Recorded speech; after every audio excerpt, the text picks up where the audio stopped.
Welcome back to the 99, where we're focused on brewing a better competitive commander. I'm your host, Patrick Marlette, and this is Cold Brew, where I take you from start to finish on a brand new list.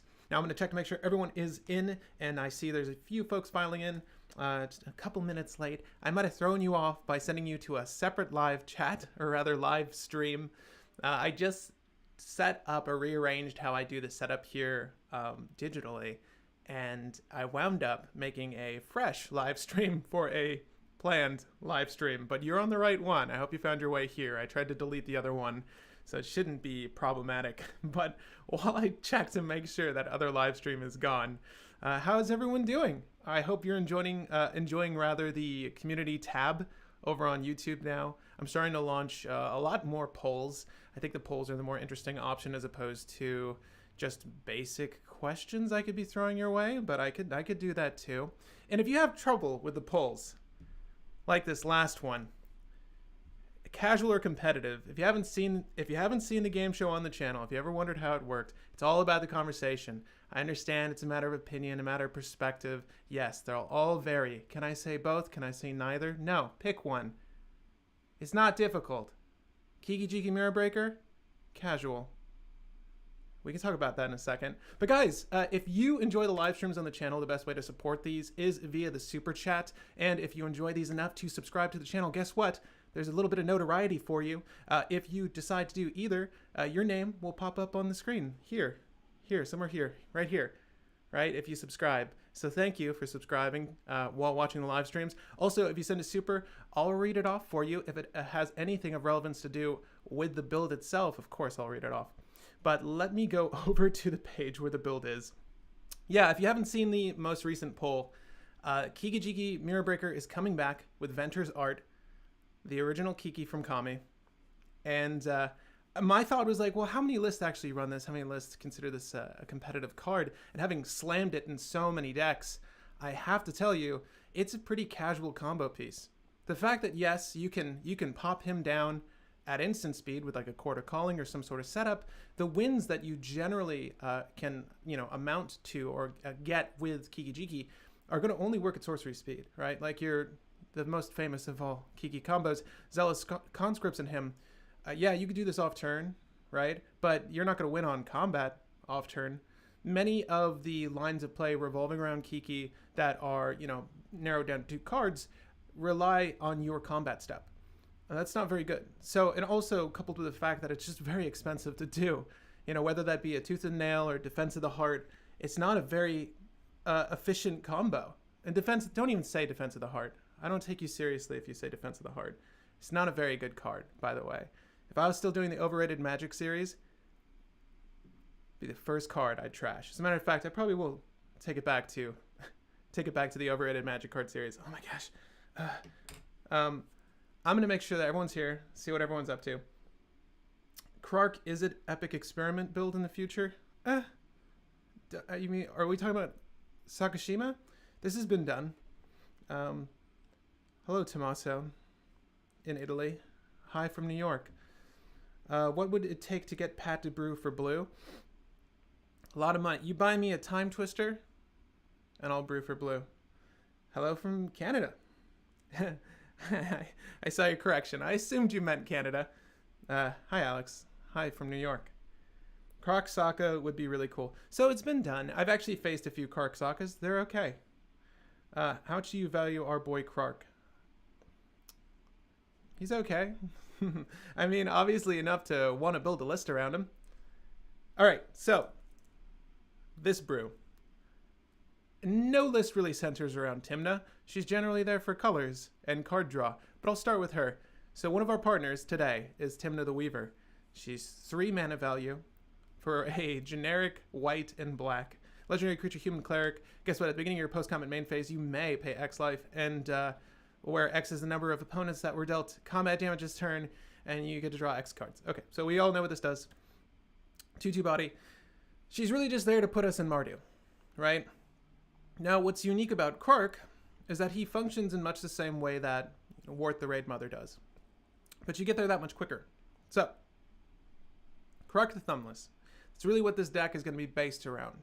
If you're wondering, am I building for Tymna? I don't think anyone really builds for Tymna. It's all about Krark. That's how much I care about Krark. For 1 generic, 1 red, legendary creature, Goblin Wizard. Ooh, maybe we'll look into some tribal synergy with Wizard, but it's doubtful. 2/2 body, double or nothing, baby. Whenever you cast an instant or sorcery spell, flip a coin. This is not a May, you have to flip a coin.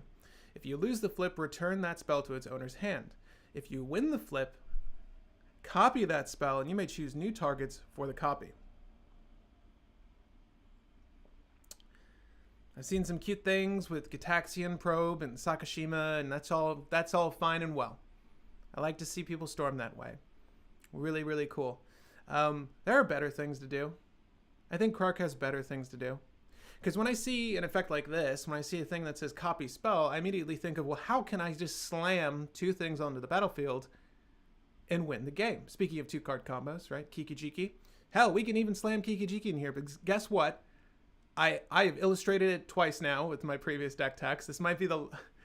I'm just trying to popularize transmogrify effects, because in my mind, we were initially going to go Rayhan Krark, right? So in much the same fashion that Wart cheats out 2 creatures, wins the game, you can do that with Krark, and you can do that by casting transmogrify.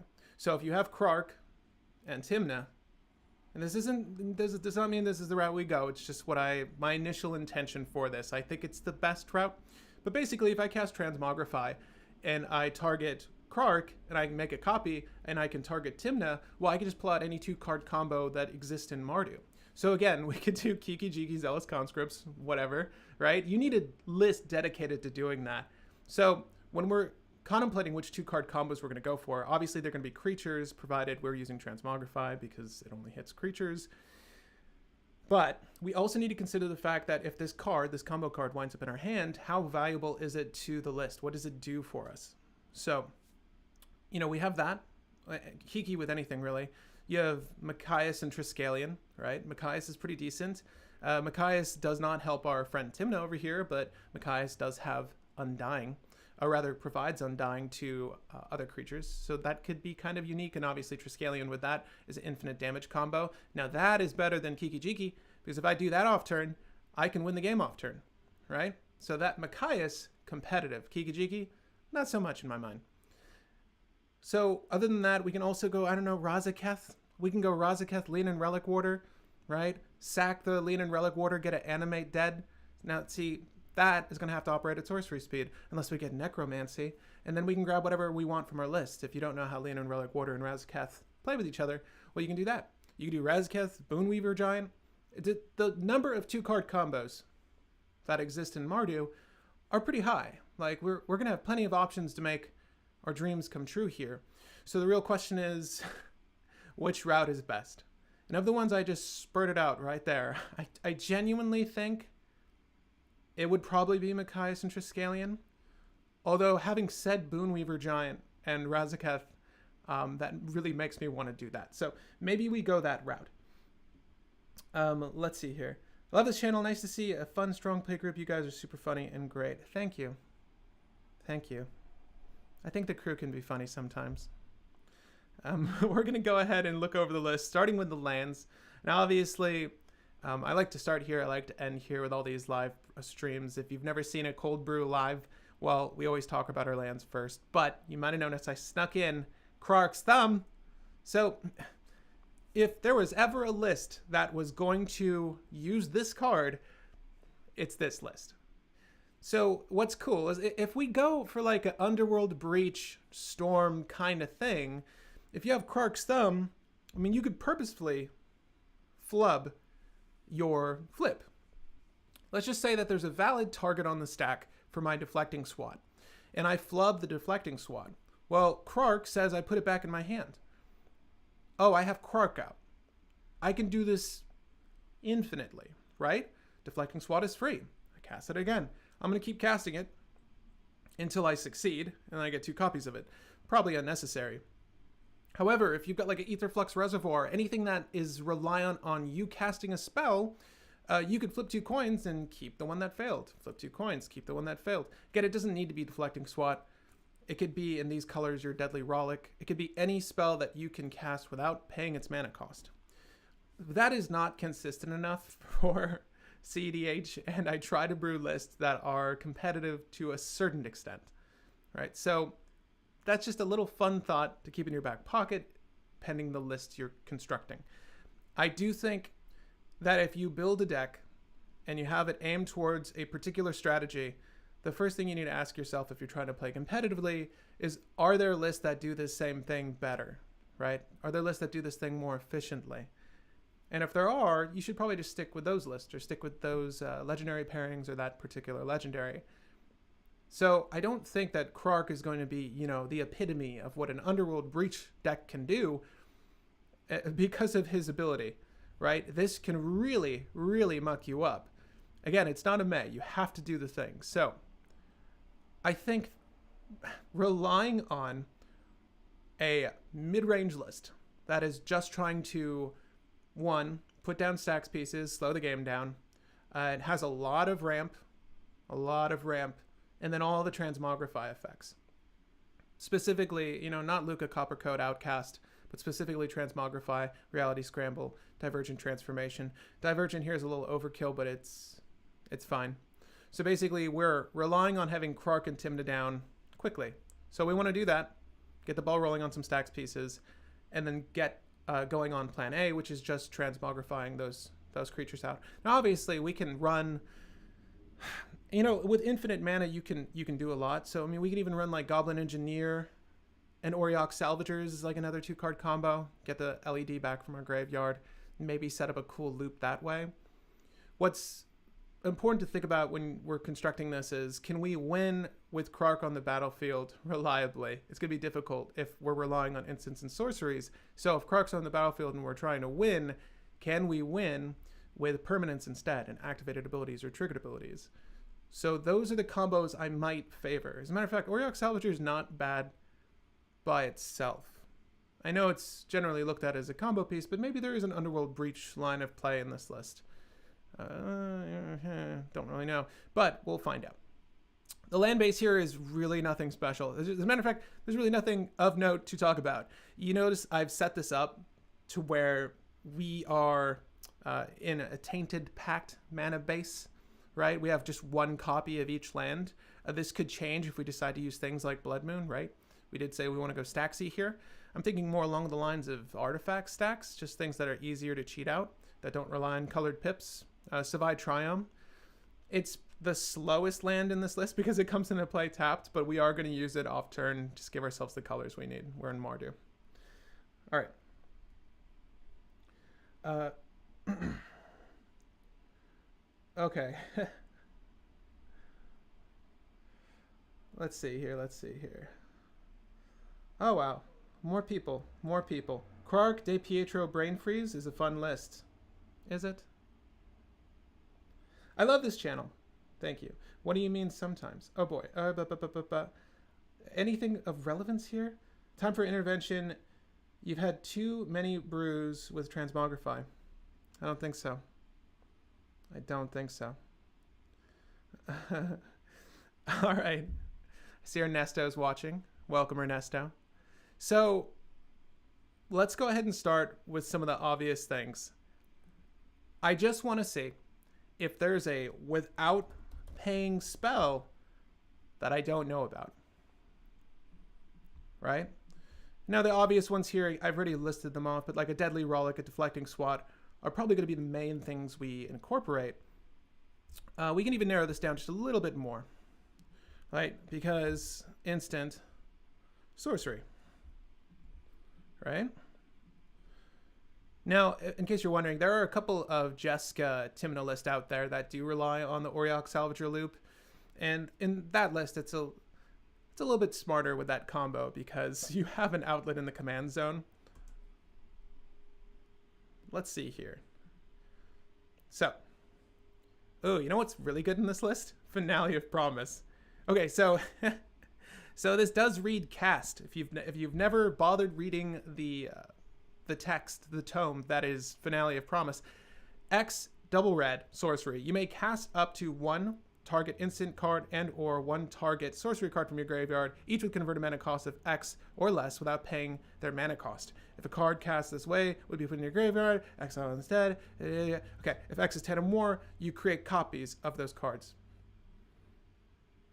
So copy each of those spells twice. Well, that's really cool. What's interesting about this is those spells might not go in your graveyard, right? You might not have to exile them, because if you do fail on a coin flip because you are casting a spell from your graveyard, then you put it back in your hand. This is going to be the most convoluted turn, trying to break this down to other players. As a matter of fact, I don't wish anyone the predicament of casting Finale of Promise in a Krark list, but it's a really good way to storm. Maybe like a Mizzix Mastery would also be really good here. I think Mizzix Mastery says you may cast, right? Yawgmoth's will be really fun here. You're going to be flicking coins all day. People are not going to be a fan of you. But, yeah, Finale of Promise. I'm just going to add that now. Whether we get our money's worth or not, I don't know. And I'll also tell you, I don't think that this is going to be a list that is going to leverage ad nauseum well. And while yes, I'm going to tell you a fun interaction with Krark. While yes, we'll look over these in just a second. Krark. While yes, you can cast ad nauseum in this list, and you can go to create a copy. So if when the trigger is on the stack to create a copy on a coin flip, someone could just counter your ad nauseum. If you do happen to win that flip, you'll create a copy of ad nauseum anyways, regardless of whether that spell resolves or not. So it is a safe way to get ad nauseum. I mean, you really don't need to cast 2 ad nauseums, right? You don't need an ad nauseum and a copy. But yeah, you could win a coin flip and hopefully get ad nauseum and then try to play out your plan. Maybe we do just incorporate it for value, quote unquote. I don't think it's anything I'm ever going to be aiming for. I think the draw effects we're going to be looking at in this list are Sign in Blood, not necessarily the rummage effects. Like, we don't want to do anything that says as additional cost and then lose a coin flip. So we're probably going to do the Sign in Blood and the Whispers of the Night, or whatever the hell the cards are called. There's a couple of draw effects we'll look into after the without paying. So I got Finale of Promise down. Or we're definitely going to add Deflecting Swat, right? Okay, that's easy. That's easy.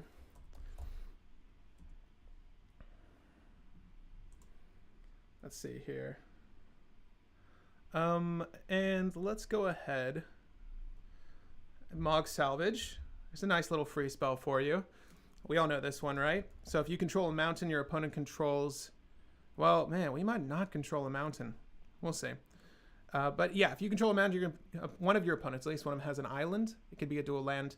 You get to do this for free. So free until you get it right and then hit 2 targets. That's kind of cool. Deadly Rollick, obviously. Now, Massacre's cute. Massacre kills Krark. It's similar to Mogg Salvage, except it's a board wipe. -2/-2 to all creatures. So you need a swamp. One of your opponents needs plains. The likelihood of that, it might happen. I don't think Massacre is on the menu for us, but I do think that Deadly Rollick is certainly on the menu. Again, these are just effects that are very cute with Krark, because you can do them. You can just do them indefinitely until you get to the original cast and a copy. The copy, which resolves first. So Mizzix Mastery, I was just commenting on this. Exile target card, that's an instant or sorcery from your graveyard. For each card exiled this way, copy it. You may cast the copy without paying its mana cost. Exile Mizzix Mastery. So you can overload this for 8, and then do each instead. So instead of target, would just say each. If your grave is full, this can be a very fun spell. I don't know how full our grave is going to get. I think Finale of Promise is better as a one-shot. Not if you fail, but it's better as a one-shot than Mizzix Mastery. All right, let me see what you guys are at. More spell, maybe reiterate Seething Song for copies. So yeah, so if you do reiterate combo in this list, the problem with that is that yes, you may get it the one time, you may get the buyback and put it back in your hand, but you're going to have to keep doing that past Krark, right? So there's no way to shortcut that unless Krark is dead at this point. But then the other problem is that we don't really have a payoff. So going for the reiterate line of play outside of a big ad nauseum might not be the best package for this list. I think that might be better reserved to Jessica Tymna instead, because at least Infinite Red there, I know I can just put, Jessica down as many times as I want. A list that probably favors having Emergence Zone. Let me see here. 2 copy of Finale of Promise doesn't help making all that easier. But yeah, rituals are going to be a must. It's really just for value. It's really just for storm and value. We're going to copy a lot of draw spells that we put in our graveyard. The list is probably going to be Mardu Spellslinger. We're not even there yet. Okay. Storm ability cards should be a priority here since we don't have Sakashima to both cast them and return them to hand. Sakashima kids. Okay, so yes, Sakashima's cute because you get to do the coin flip twice. And you can get it right twice, or you can fail once and get it right, or you can just fail twice and get copies. I think it's good. I don't think it's a good enough effect to add something like Helm of the Host in this particular take. I do think we get better options having both white and black here, coupled with our red, so we can sort of guide this into those 2 card combos I mentioned off the bat. If you're jumping in late, I'm sorry. But how about Culling the Weak? So yes, if you want to end the combo, right? If you want to end the Krark's Reign of Tyranny, you can use it as additional cost, sacrifice a creature to get rid of Krark. And yes, while you are resolving that spell, Krark is no longer there to see the spell. He's not going to ask you to flip a coin, right? So things like Culling the Weak, things like Infernal Plunge, it's cool. But we're trying to rely on Krark to cast a Transmogrify, to do a thing twice with Tymna. It really depends. I don't think we're going to really want to use those spells. We don't really need that much ramp. I mean, our commander's 2 CMC and the other one's 3 mana value. Patrician Scorn. How many enchantments are we going to run? So as soon as you cast Tymna, if you played another white spell this turn, Tymna, you may play Patrician Scorn without paying its mana cost. I think the likelihood of this being online for the without paying is going to be very, very low. And the rest of these, same story. These aren't really great.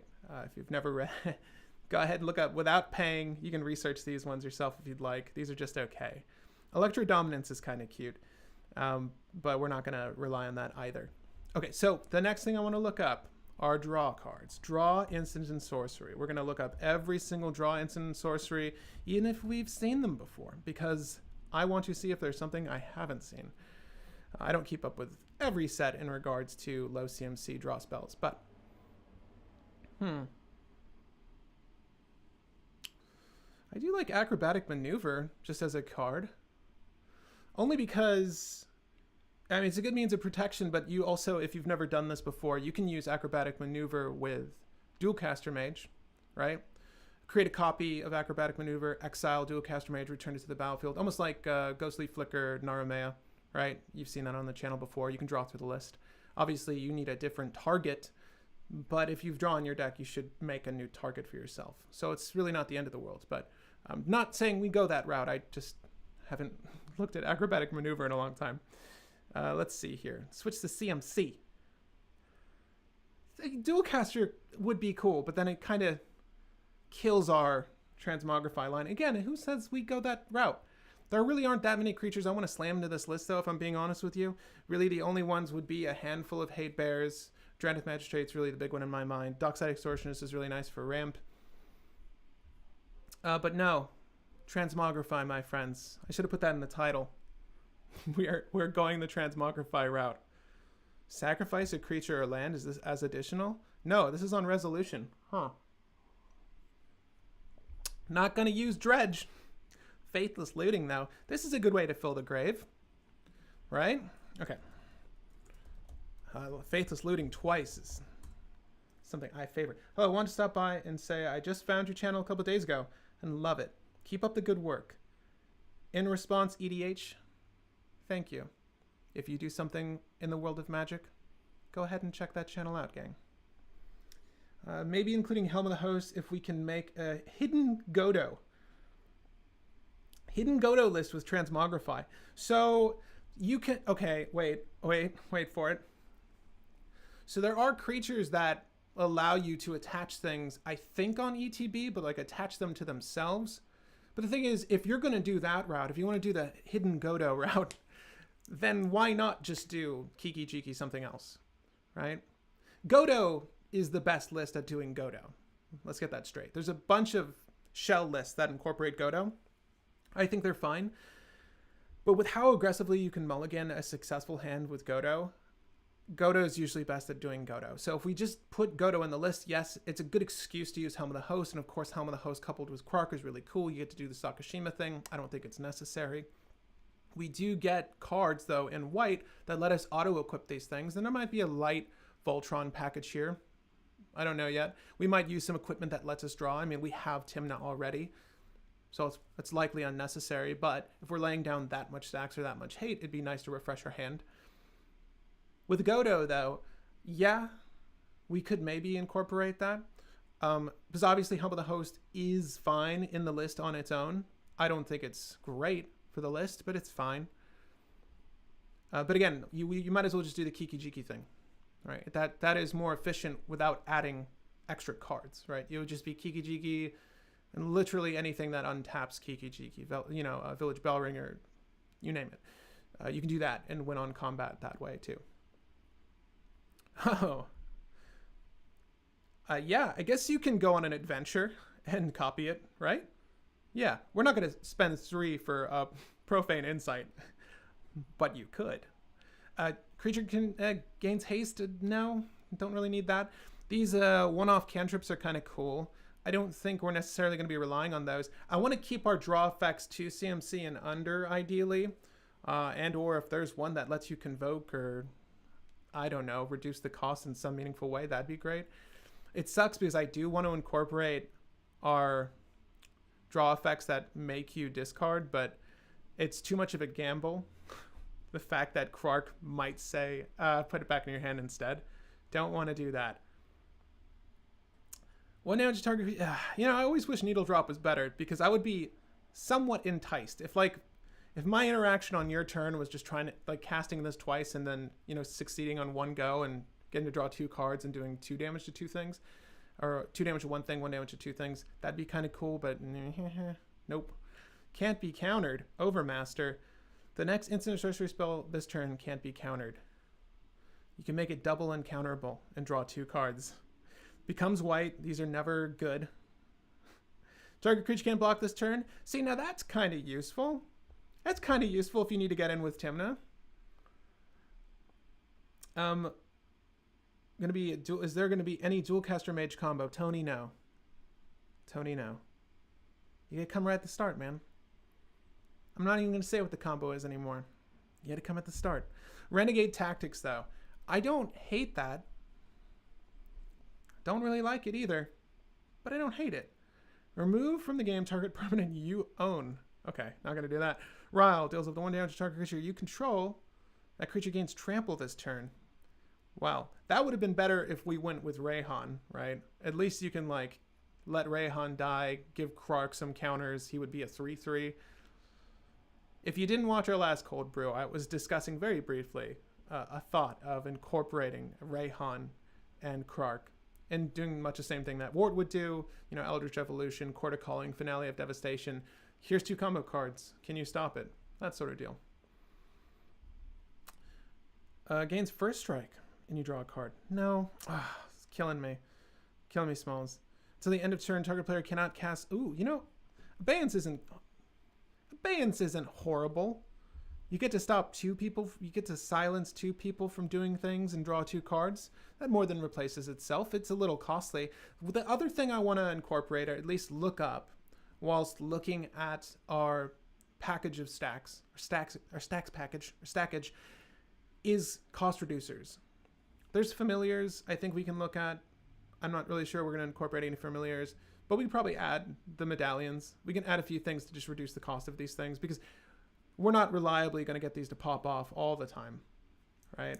This is inherently a casual list when you look at Krark, but hopefully pushed casual. Let's add abeyance. Let's go ahead and add abeyance and see what happens.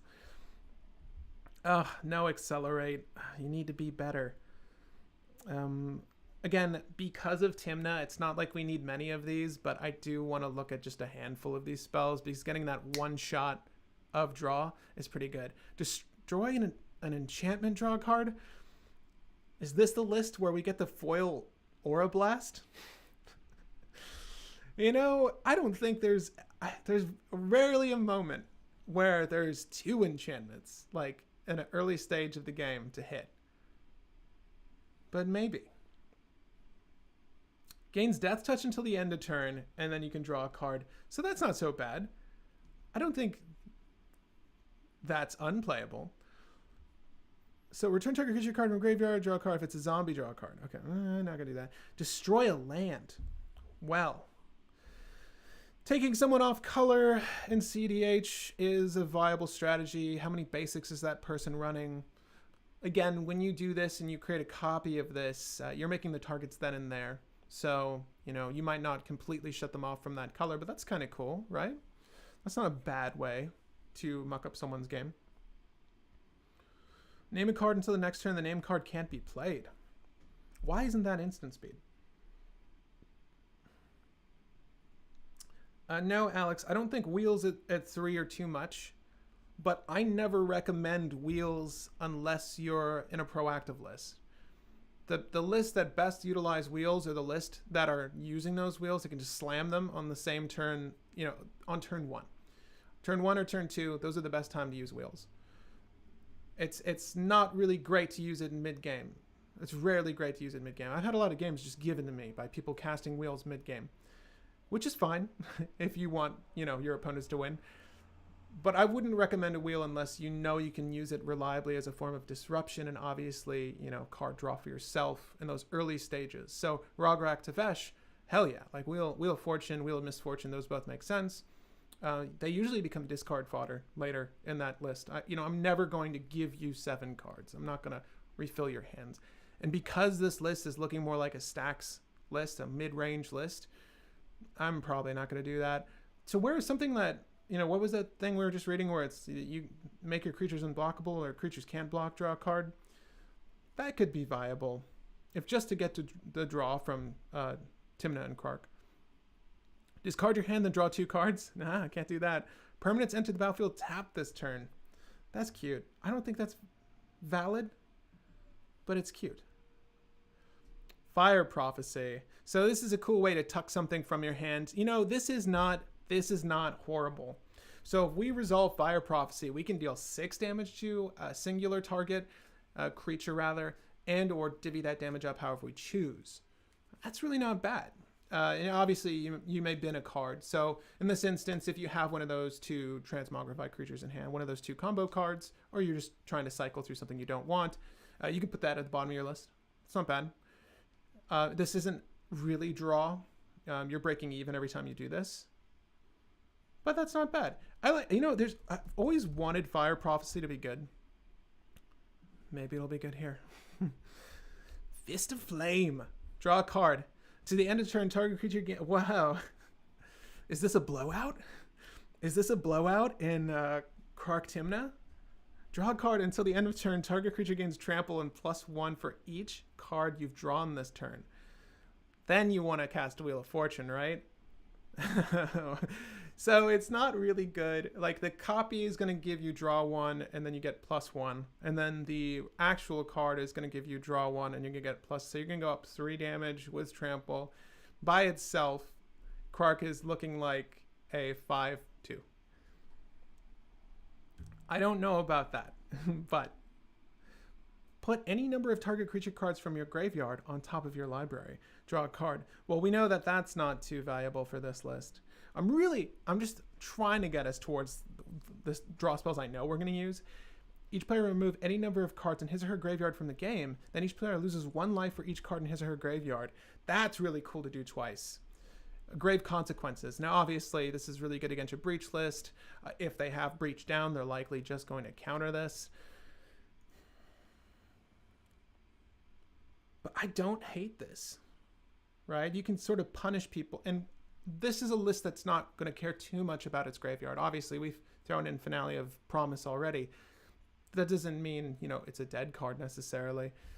It's something that's feels negligible for the list. It's just to help you continue the storm, provided you get the storm going with your coin flips. But Grave Consequences, doing that twice feels kind of good at instant speed. For being kind of good, Grave Consequences. This is not the list I'm certain many of you thought it would be. But this is what I had in mind. Target blocking creature gets +4/+4 until the end of turn. Well, damn. Could it get +4 and +4? A +4/+4 reach would be really good. Not necessarily a white thing, but it would make, you know, it would make for a better card. Hollowed Moonlight. So this is cute. This shuts down our own strategy. Obviously wouldn't play it. Obviously wouldn't play it on ourselves, but this is a good way to shut down some. This was much better when Flash was like a thing. You know, Flash, Hulk, Hollowed Moonlight, I think was favorable then, but not really now. Nahiri, nope, don't want to sacrifice. So this is on resolution at least, right? So that's not so bad. For each land sacrificed this way, draw a card. You may play X additional lands this turn. Lands you control enter the battlefield's tap. Man, Nahiri, letting me down. Letting us down. Night's Whisper is what I wanted. Do I mind losing 4 life? No. Like, again, I don't see us utilizing or prioritizing. I don't see us prioritizing on ad nauseum in this list, right? So getting a one-shot draw 4, lose 4 seems pretty good to me. Like, it's just a good additional draw effect outside of Tymna. Again, a lot of our game plan is just going to be dropping stacks, playing those 2 creatures. Tap target creature, draw a card. Is that good? Is that good enough? I don't think so. I wish Psychotic Fury would be more valuable here, but we don't need to give anyone double strike. Target creature you control gains indestructible until end of turn. Draw a card. The creature has a +1/+1 counter on it. Well, no, it does not. Resourceful Return. Return target creature card from your graveyard to your hand. If you control an artifact, draw a card. What a random ass. No. You gain 3 life, draw a card. Well, I mean, Call Time. Is this new tech? No, this has been around. Yeah, okay. We don't want that. We're just observing. Sign in Blood. Sign in Blood is the other one we want, okay? A lot of these feel flexible, right? They probably will be. Fist of Flame plus Wheel, Splinter Twin. Fist is amazing. Wear Tear, Valakut Awakening. So Wear Tear, maybe. Wear Tear is a fat old maybe. A fat maybe. This is kind of cool. Gains protection from the color of your choice until the end of turn. I gotta say, Moiler. Beautiful art. But protection's kind of cool. I don't think anyone's really going to care about removing Krark that much. Tymna, maybe. The draw is a little bonus. It has to be a creature you control, so it's not like you can save your own your opposing player's hate bears. That'd be kind of neat, but can't. I think we're going to stop at... We're probably going to stop at 2 CMC here, though. Yeah, I don't really want to go beyond this. But we did get some suggestions there. Valakut Awakening.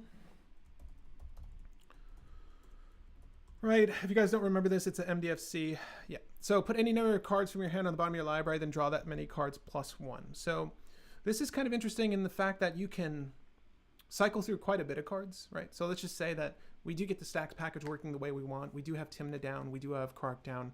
It doesn't matter if Krark is tapped or untapped. You're swinging. We're drawing some cards. Maybe we've got like functionally five cards in our hand at this point. We can use Valakut Awakening if we resolve the flip. Get to do this twice, so cycle through our list to see if we can't hit a solution we need.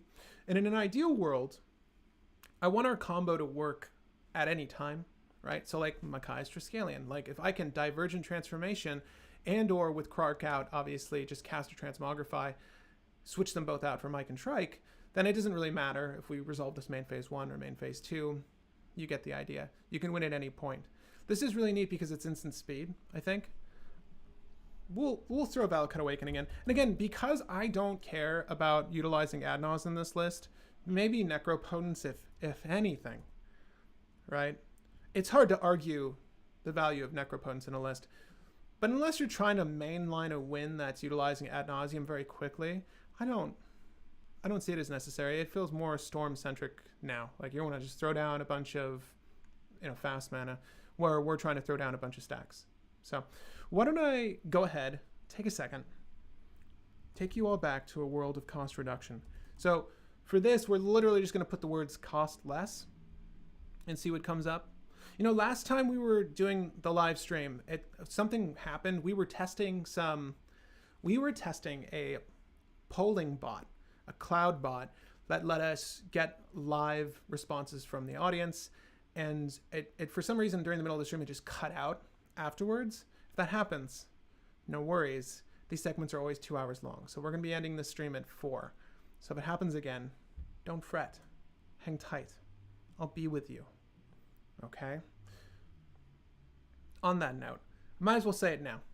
To the folks watching the stream at the time of its release, this weekend's episode, and if you were there for the previous stream where we did the test poll, this weekend's episode is going to be a live version of casual or competitive. So to celebrate that, I'm going to throw a bunch of casual or competitive questions your way in the community events tab over on YouTube. But hang tight with me for the weekend where we'll do a live version of casual or competitive tutor edition. Aren't all tutors competitive, Pat? I don't think so, but we can talk about it. So it should be a fun way to interact with one another and debate with one another. Those videos get some of the most feedback from our audience, so I'm excited to test it live.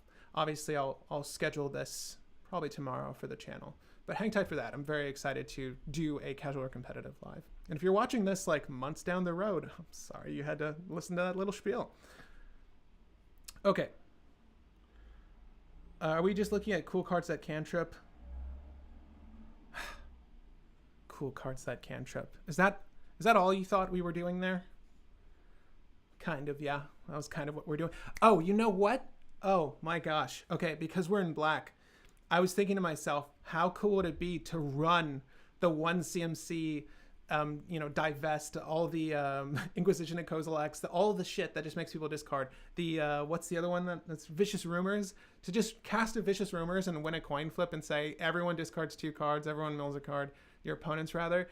These are really good with Krark, just as one-offs. Like you don't need to be successful, but if you are successful, pretty damn good disruption. Particularly when you're also laying down stacks and people are trying to deal with you. They make that tutor, then you're like, okay, well, I'll just Inquisition you twice. Do you still have the removal? I think not. We'll look at that suite in a second, but I do want to look at cost reducers.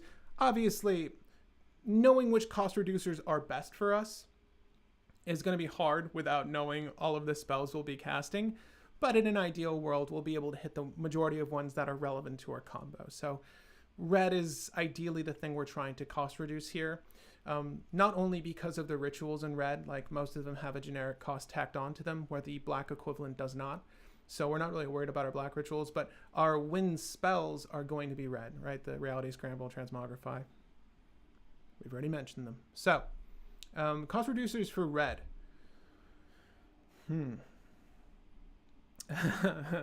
So, well, you stack the triggers as you choose, right? If you've never seen Blood Funnel before, another card I've been trying to incorporate into a list.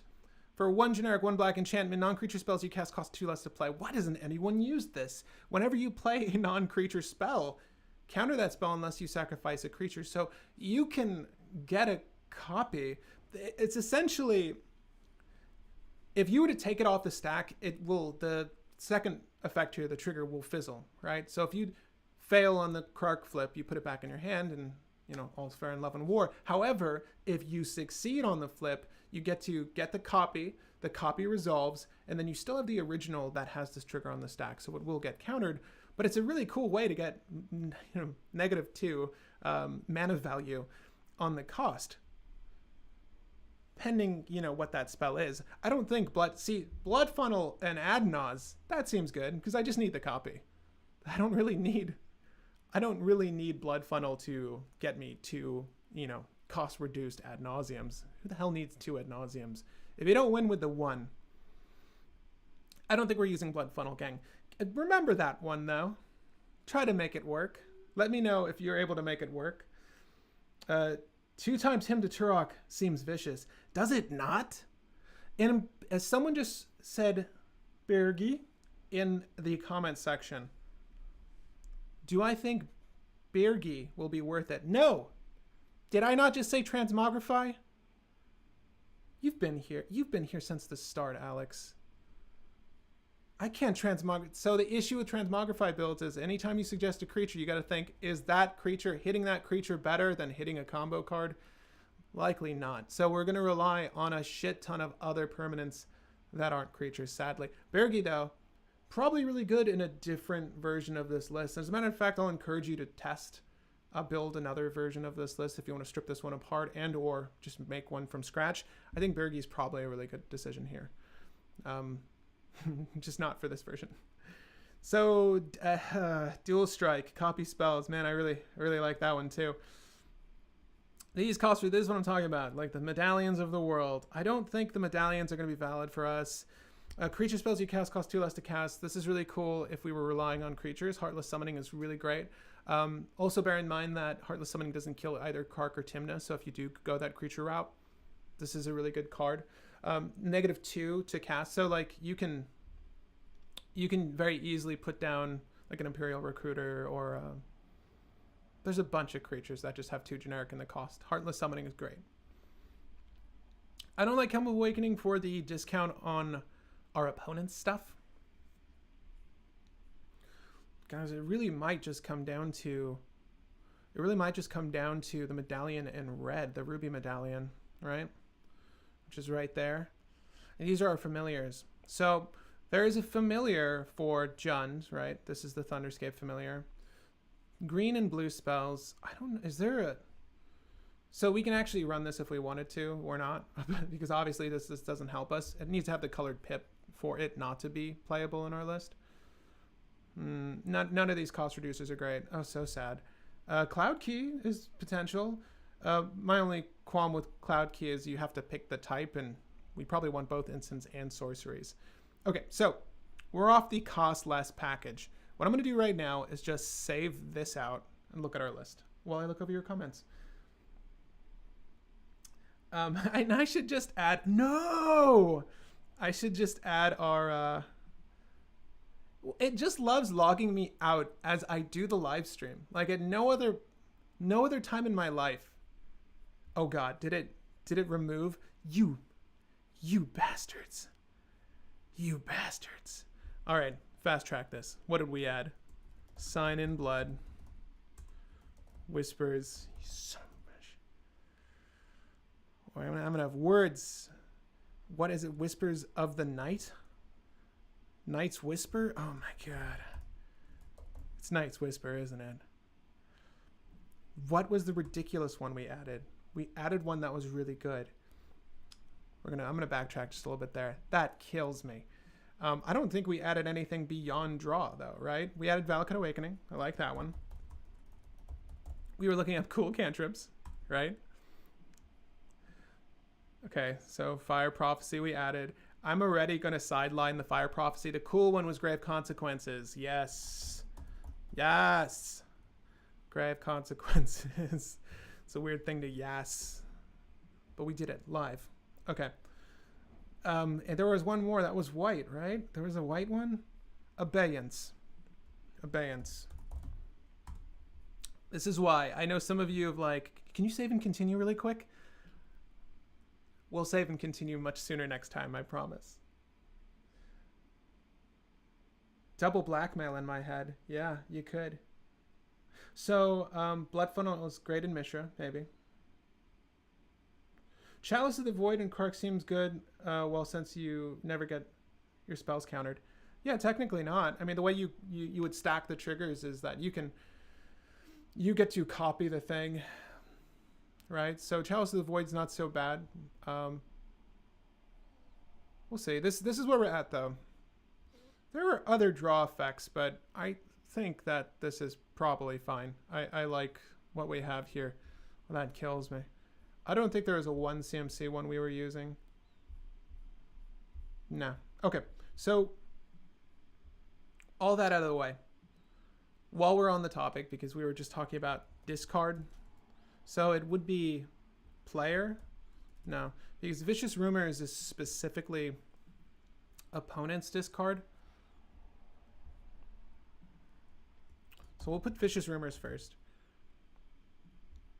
All I want are just a series of one-off, 1 CMC, 1 mana value cards that make people discard, because they get that much better, right? So we'll do discard, just the word discard. Instant sorcery, that should narrow it down for us.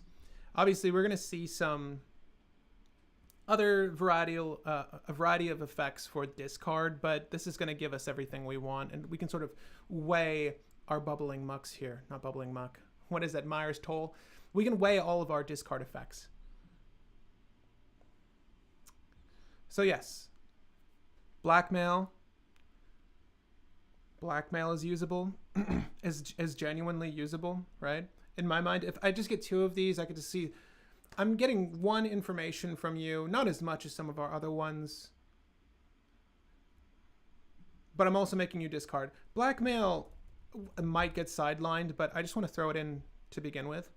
And again, we're only going to do the 1 CMC ones. I think I'll stop there. They'll begin to lose their value if they cost any more. Because again, you know, we could fail and not do anything. It's also important to note that these are all sorcery speed, which, to be perfectly honest with you, I think a duress at instant speed wouldn't be the end of the world. It would be a great way for black to interact, but I'll air my grievances another time. Target player discards a card, Haunt. Cry of Contrition's kind of cute. I don't think we like Despise. This is good though, right? Artifact or creature. Divest is good. Divest is extremely usable, especially on the play. Like, even if I just divested, even in my turn, my starting play was a Swamp Divest, like without Krark. I'm going to target the proactive player and remove, you know, they kept a hand to 5. I'm going to remove that Mana Crypt. I'd be really happy. Right, so not so bad. Funeral Charm. Funeral Charm. Now, Krark doesn't let us pick new modes, right? So whatever you select here, you're going to do it twice. That's not bad. It's flexible. I like Funeral Charm a lot. Encroach. Choose a non-basic land. Nope. Inquisition of Kozilek. We do like Papa like that. Inquisition of Cozy. Now, obviously, we're going to look over stacked package as well. And so far as our removal suite is concerned, I'm probably only going to concern myself with removing just a handful of things. Usually mid-range lists that revolve around stacks don't really care about other stacks pieces being on the field, right? The only thing that we really need to get rid of is something like a Hull Breacher, Notion Thief, the kind of stuff that someone can wheel into and sort of take the game for themselves. They don't necessarily win, but it makes life very easy for them.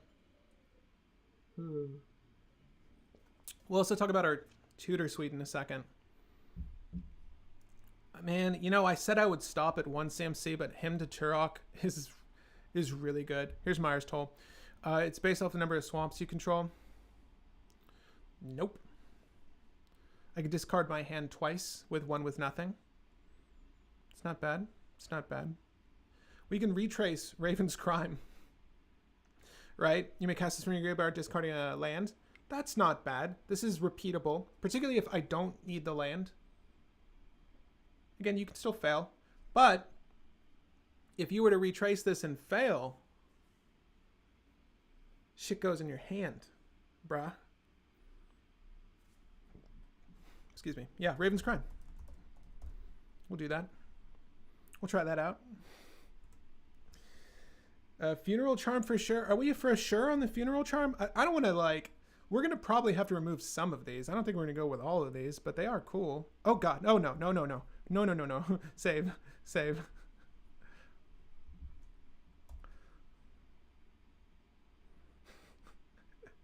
It almost backed me out. I just copied what we added, though. Let's see if it saves what we had there. I copied everything but Vicious Rumors. Okay. Let's do.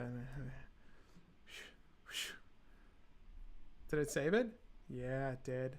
Yeah, it did. Fool me once, bitch. Anyways. Skull Fracture flashback. Don't want to do that. It's just too expensive. Too expensive. Tendrils of Despair. Sacrifice a creature. Nope. Vicious Rumors is the gas. I don't know about Thoughtseize making me lose 2 life, but I do like the new bordering a lot. Okay, we'll do Thoughtseize. I promise we'll not go much further down this rabbit hole. What about Gerard's Verdict? It's like him, but in Orzhov. I'll look at Gerard's Verdict. A Chain of Smog. I mean, you don't really need 2 copies, do you? Target player discards 2 cards from his or her hand, not at random. It's not the same. You gain 3 life for each land card discarded this way. No, it's not quite the same. So what's good about this is that they have to do it at random, right? So it sucks extra, I guess is what I'm saying. Yeah, I like him to Krark a lot. How do you decide who to hit, Pat? I don't know. In the moment. Whomever has just treated you the meanest that day. You get very petty when you're casting these. I'll make these 2 people discard spells. Each opponent sacrifices a blah, blah, blah. That's kind of cool. Like, anything that does something en masse that we could do for 2 CMC and under that we could potentially copy is really good in my book. There's another... It's not Liliana's Triumph. There's another thing I can think of that makes people sacrifice either enchantments or creatures. Doesn't matter. Okay, so that is a good variety of discard effects, right? Let's go with that. Because at some point, we're an hour in, at some point we do need to look at our combo cards. What about Increasing Vengeance as a win con with Krark? Increasing Vengeance is the copy a spell. If you do it from your graveyard, you can copy it more times. I'll look at that. What about Castigate? Oh god, Castigate, okay.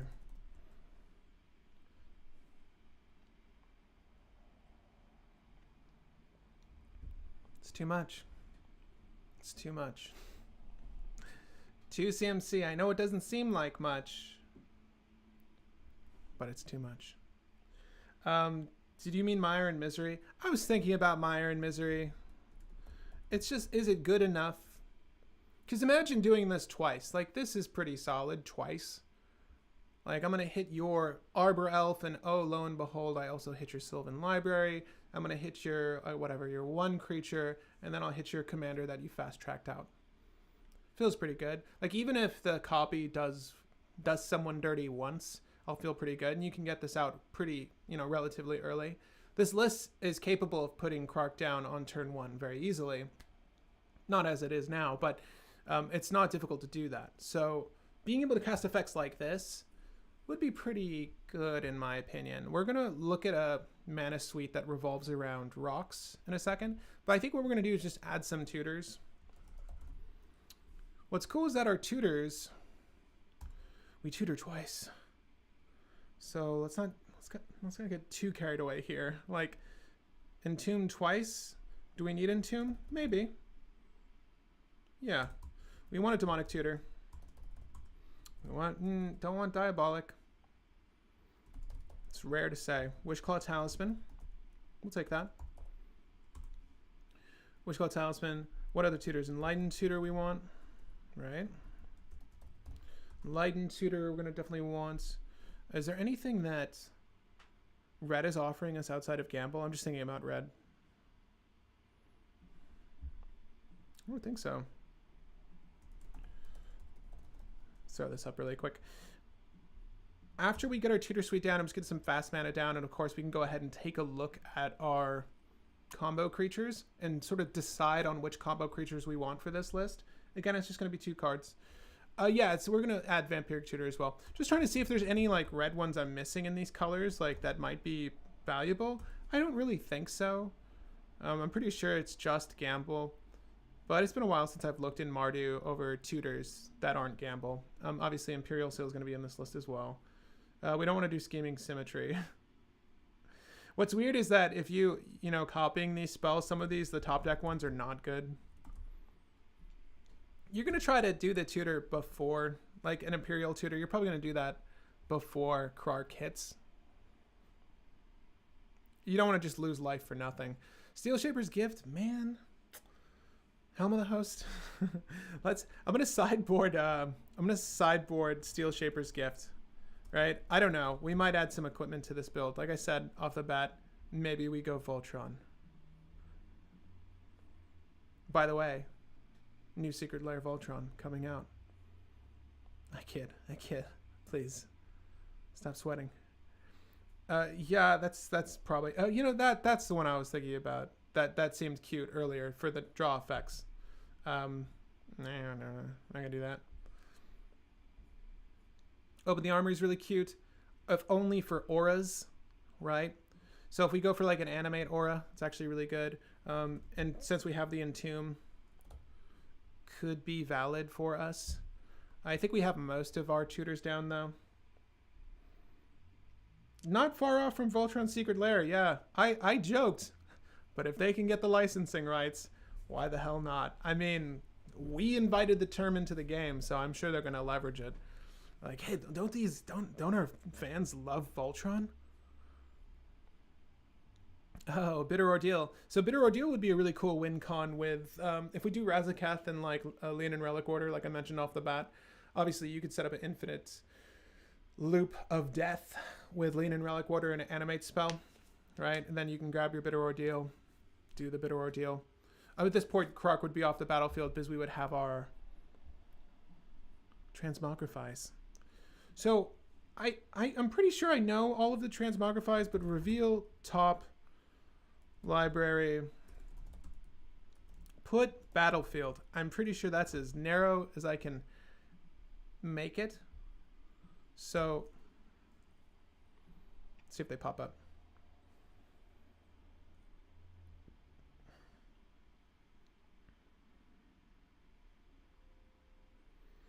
Yeah. So none of these top deck tutors we're going to want to do with Krark on the battlefield. They're not really as efficient. So things like this, Shifting Shadows. I don't think we incorporate Shifting Shadows, but you could. It's a little too slow for me. It's like running Defense of the Heart. Really? Reality Scramble's good though.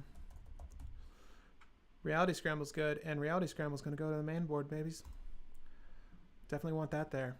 Transmogrify. This is what I'm talking about. Exile target creature. It's okay. The commander, command zone. That creature's controller reveals cards from the top of their library until they reveal a creature. If you're jumping in now halfway through, that's the secret. We're going to Transmogrify. We're going to Transmogrify. Okay. Reality Scramble, Transmogrify, and then... Divergent, because it's a card. Obviously, Divergent Transformation's a little bit overkill, but it's not bad. Still not bad for the list. Because we are not using Ad Nauseam, and we're not using Dark Confidant, so it's really not the end of the world, right? Okay, so those are all of our Transmogrifiers, and I'm going to save and continue. All right, gang. So let's talk about combos. I'm going to add some mana rocks while we talk about combos, but I'm thinking because I just really want to use... Boon Weaver. Don't ask me why.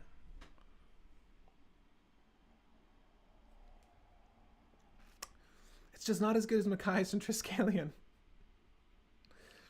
No, it's not. Because you can use Boon Weaver with like Akaya's ghost form. Or any card that when it enchants a creature, if they die, you bring them back, right? I think it's called Kaya's ghost form. It's a new enchantment. relatively new. Whenever enchanted permanent dies or is put into exile, return that card to the battlefield under your control. That's kind of cool, right? Especially if we're exiling stuff with Transmogrify. If we just do it the once on one creature, you get it back. What's nice about Boonweaver is it finds the aura anywhere, practically anywhere. Graveyard. Talking about Boonweaver. I assume we all know who Boonweaver is, but I'm going to bring him up. A little bit of an older combo card. But enters the battlefield, may search your graveyard, hand, and or library for an aura card and put that onto the battlefield attached to Boonweaver. So if you search your library this way, shuffle it, obviously. So Boonweaver is really cool in tandem with like Kaya's ghost form. And then obviously if we had Razaketh as our other creature, we can kill a Boonweaver indefinitely and find some form of combo for ourselves, right? And obviously you wouldn't have to worry about Krark at that point. Generally, if Razaketh is being used with something like a Boonweaver or Leonin Relic Warder, you're going to storm into some variety of solution. And there's a handful of storm wins we can do here. I know we were talking about the keyword storm. We can look at it. I don't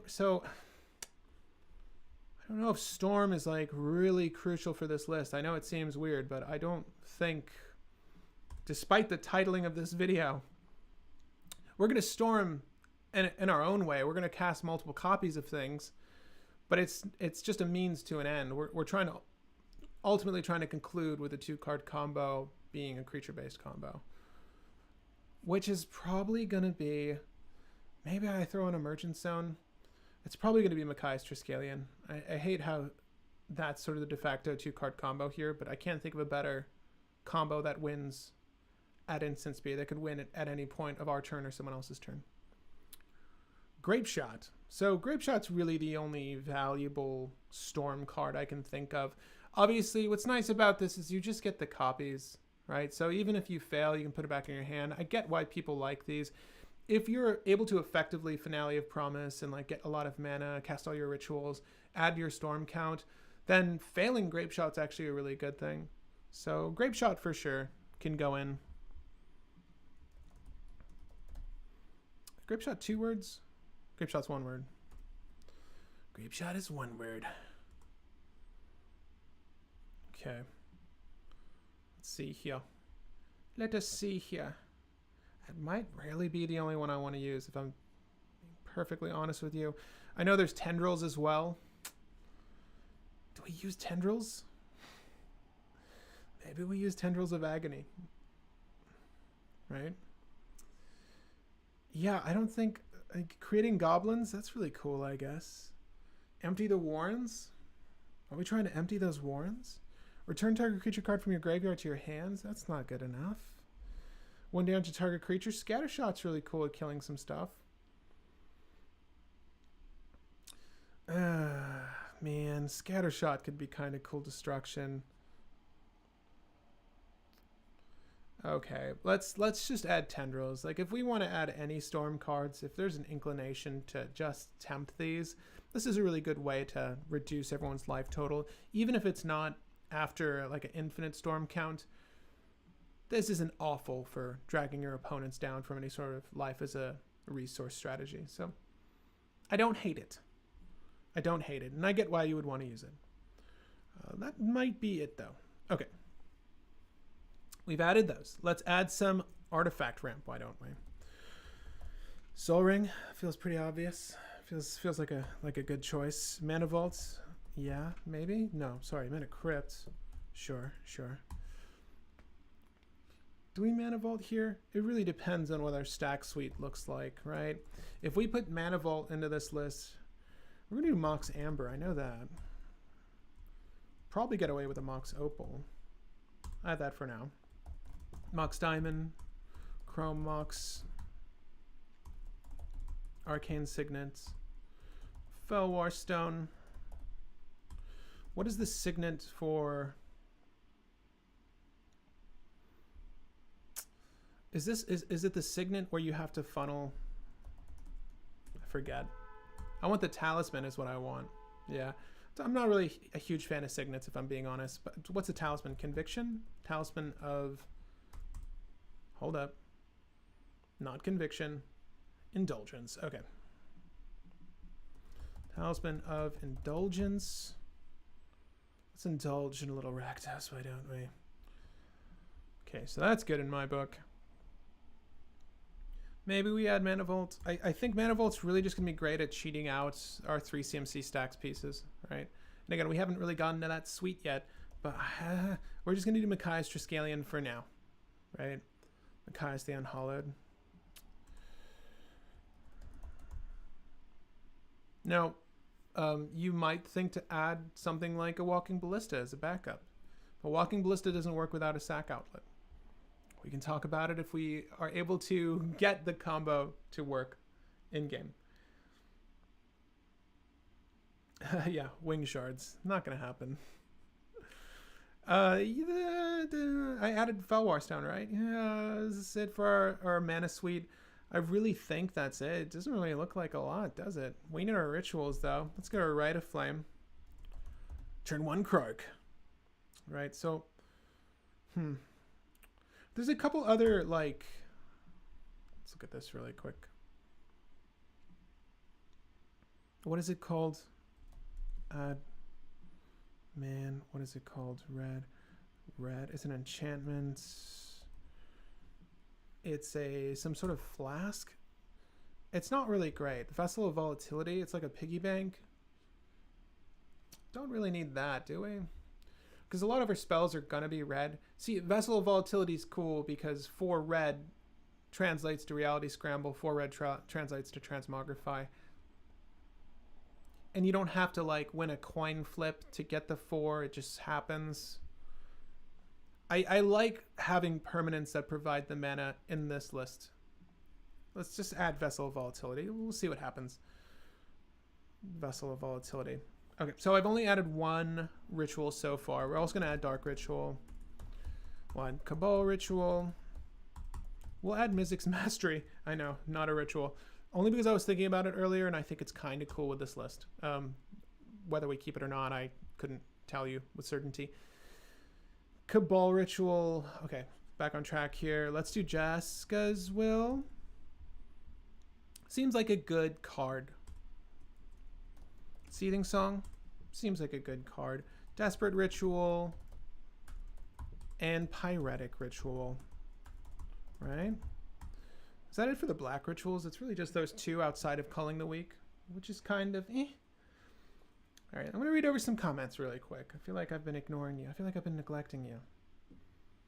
Surgical Extraction and Gut Shot are some okay. Yeah, actually, I love Gut Shot. It's a free spell. Better than Birgi, but you know, it's cute because you do 2 damage. Or hit 2 things. It also adds to your storm count, right? Good versus Breach. Surgical Extraction. Is this the one where you search their library? Surgical. For a thing, right? No Lightning Bolt. We haven't gotten to the interaction yet. We are talking about it. So, I mean, okay. No Lightning Bolt yet. No, I don't have Lightning Bolt in this list yet. What we might add, though. Man, we just talked about Culligan's Command. Culligan's Command copied twice would be pretty sick, wouldn't it? Culligan's Command. Failing it would be awful. But casting it and succeeding with it would be great. I don't know if we need Lightning Bolts. We're going to add some damage spells, though. So, like, a Braid is great. In the same way that Lightning Bolt is great, a Braid is also really great. We already have Mog's Salvage in the list. We do need our Red Elemental Blast. We all know this. Red Elemental Blast. We need our Pyroblast. Hate to say it, but kind of essentials. I like Ricochet Trap a lot. I like Silence a lot. Double Silence? Yeah, why not? I like, for this list, we've added Deflecting Swat already. Man, Imp's Mischief is painful because I don't want to lose that much life twice if we're successful. I think we're going to avoid that. So far as other interaction is concerned, I mean, we can do Fork and Reverberate, right? I love copy spells. And we never really looked at it, but increasing Vengeance was suggested earlier. It's...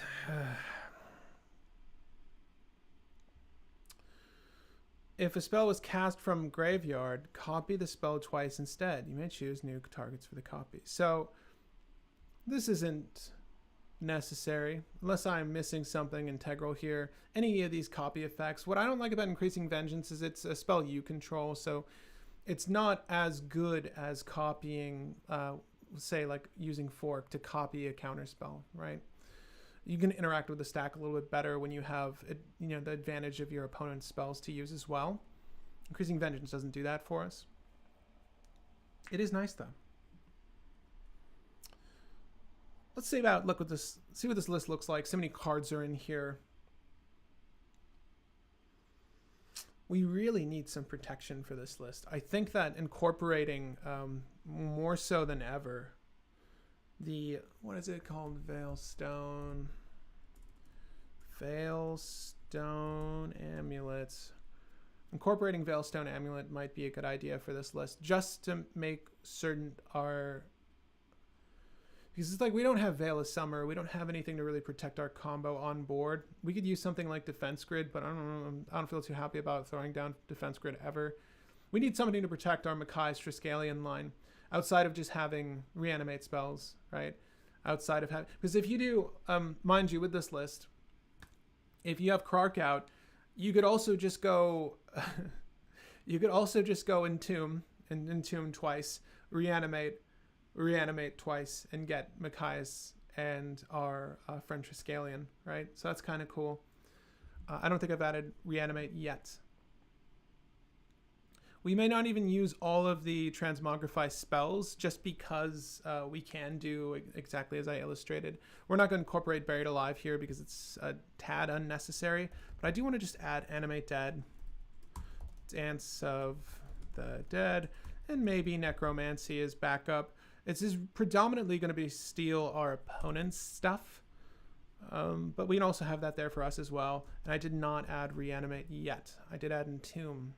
It's a lot of life loss, I know. Doesn't feel good.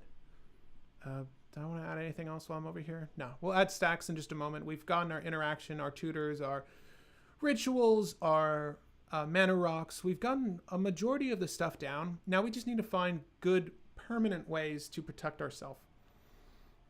Because, boy, can we get screwed. Like, we're trying to finish the game with Makai's and Triskelion, but as we're playing the game... we obviously want a decent amount of stacks and good ways to remove things from our opponents. I think Kulligan's Command is a really cool add here. Despite, if we fail Kulligan's Command, it's a hard 3 cast. You can Praetor's Grasp twice would be kind of cool, actually. It fits into the category of, like, anything that's, my qualm is that if we Praetor's Grasp, it's not really helping us. Like, what do we steal that this list cares about? I already said reanimate, right? We could do that. Obviously, you can steal your opponent's resources, but I think it's like a generic and double black. We'll add Praetor's Grasp for now as another tutor. Not really sure it's going to stick or not.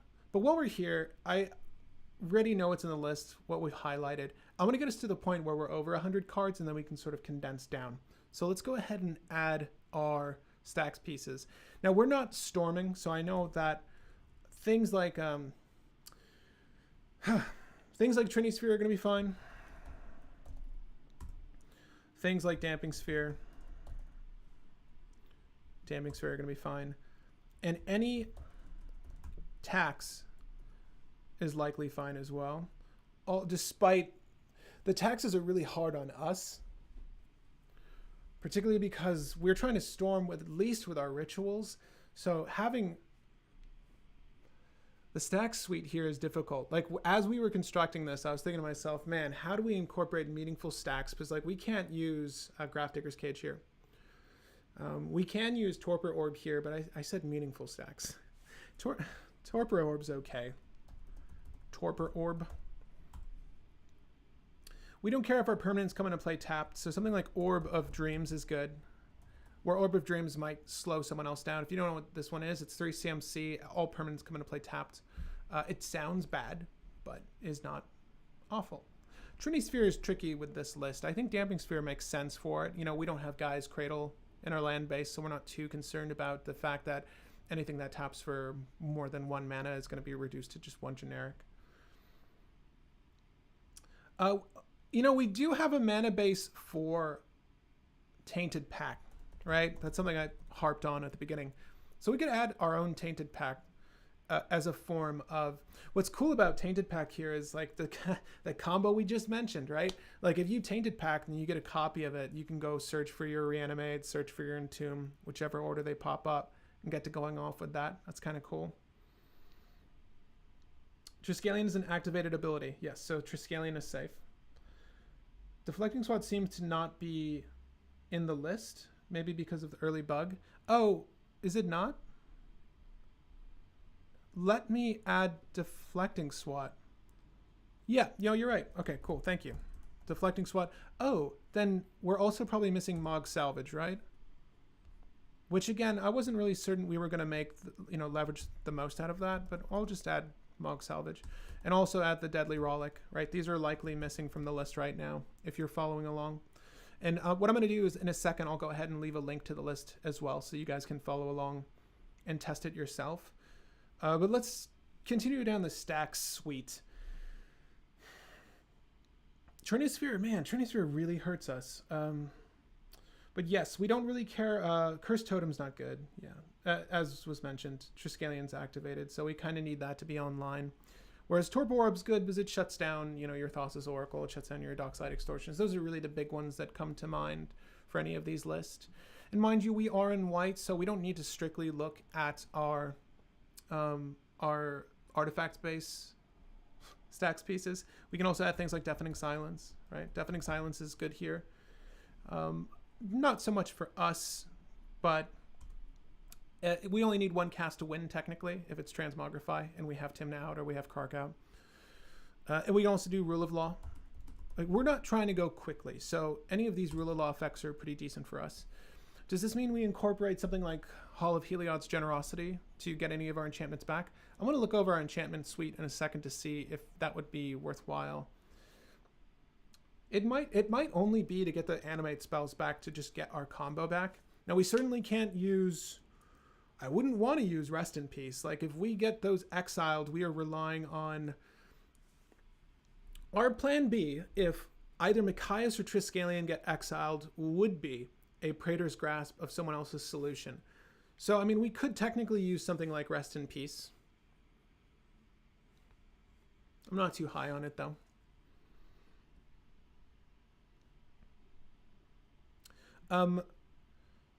There's a snake in my boot. So someone, Ernesto, is asking why Tendrils over Aetherflux Reservoir. Because I'm not trying to storm infinitely here. There's no infinite storm here. And getting the storm count high is a different story altogether. To be honest with you, I really don't like Tendrils in here at all. I do like Grape Shot, if anything. But Tendrils is here just to hit the opponent for that little smidge of life.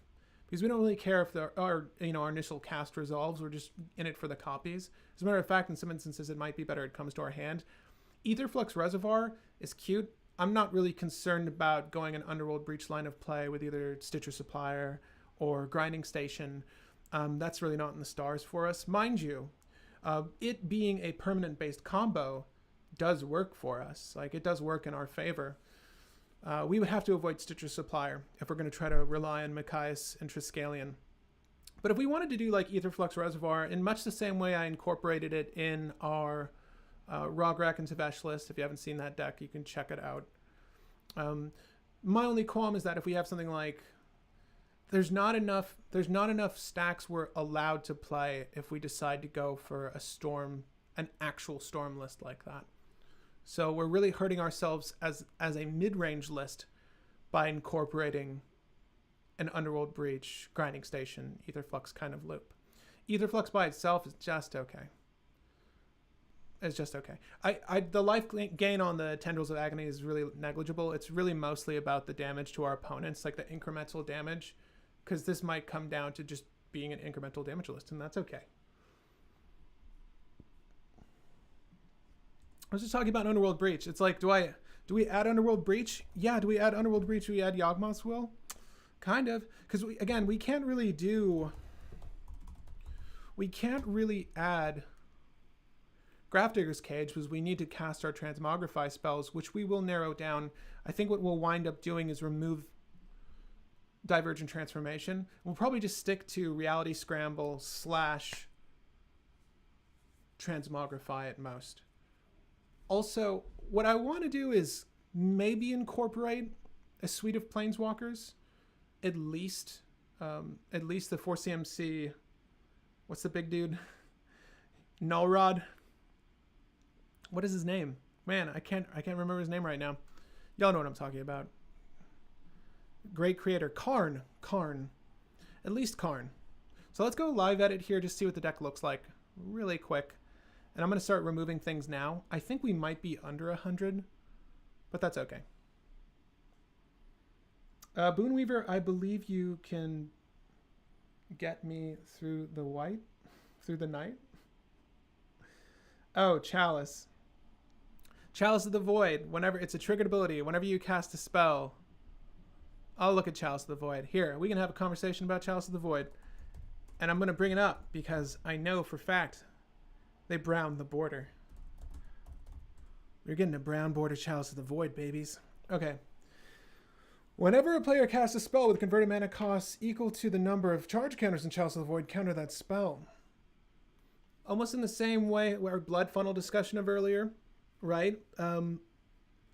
We get to create a copy provided we succeed and or we bounce it to our hand. So Chalice of the Void doesn't really hurt us, right? Because if you do resolve the spell, you'll get the spell regardless, and then your opponents just have to suffer through Chalice at this point. So again, because you're allowed to stack the triggers as you choose, you can say, I'll do, Chalice, and then I'll do Krark. So let me resolve Krarks really quick. Did I get it? No? I'll put it back in my hand. Did I get it? Oh, let me get a copy, and then, right, Chalice counters it. Let me go ahead and reduce our deck down. I think it said 103. Let's reduce the deck, and then, yeah, we'll add Chalice of the Void. I think if any list could leverage it well, it would be this one. So let's see about that. Now, if we had artifact lands, maybe I could justify Mox Opal, but I don't think Mox Opal's going to get there regularly. I do think Mox Amber will. Obviously, Diamond, Chrome Mox. These are all fine. They're not just for those proactive lists that are just fast casting ad nauseam. Our 2 CMC rocks look good here. Torpor Orb is good in this list. I hate saying it. I don't really want to have Trinisphere here. I don't really want to have Trinisphere here. Like, it's tough. The meaningful stacks that we can really run are the Rule of Law effects. And the Rule of Law effects are down to Aethersworn Canonist, Archon of Emeria, Eidolon of Rhetoric, Rule of Law, obviously, Deafening Silence. I think that's it. So really, at best, it's just going to have multiple silence effects in our suite here of instants. And we have should have a bans and silence, so that will hopefully be enough for shutting some lists down as they're trying to go off. But we already know the combo cards here. We gotta switch this to Antiquities. Can't look at that other one. But yes, Triskelion and Machias. Machias is fine by itself.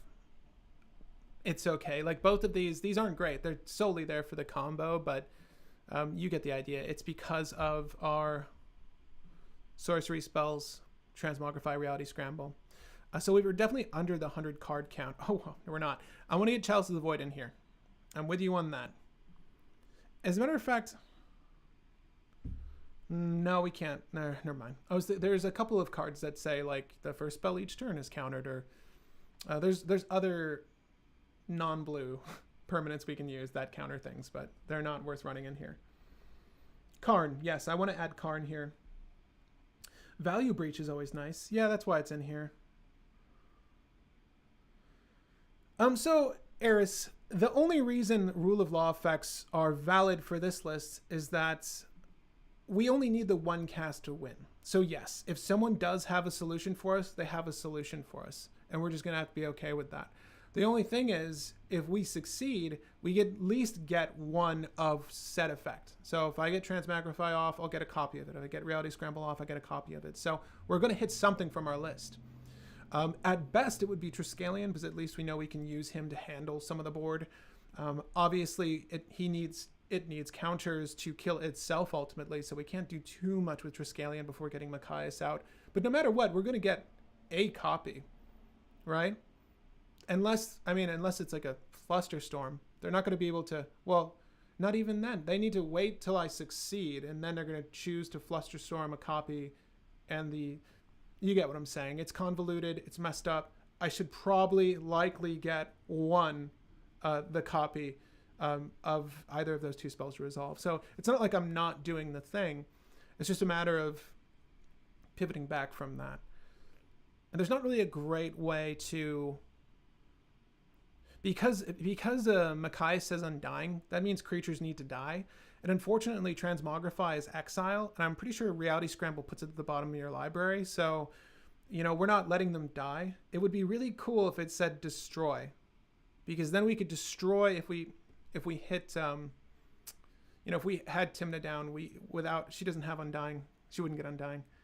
You got what I'm saying. Provided we were able to destroy one of our creatures, we would get the Undying trigger, but it's only really Krark that cares about that if Machias was down. But then we're getting copies. Oh my god. Okay, so we need to remove some things here. I think we keep Damping Sphere. So, like, the form of protection that you would want on your turn is to have attacks that puts your opponents out of casting things on your turn. So Defense Grid's like really the big one, but we can't afford to run Defense Grid in here at all, because we can't reliably interact with our opponents because of Krark's ability. If Krark is on the field consistently, which, we're slated to be doing with him. You know what we didn't add? We didn't add a Jeweled Lotus or a Lotus Petal.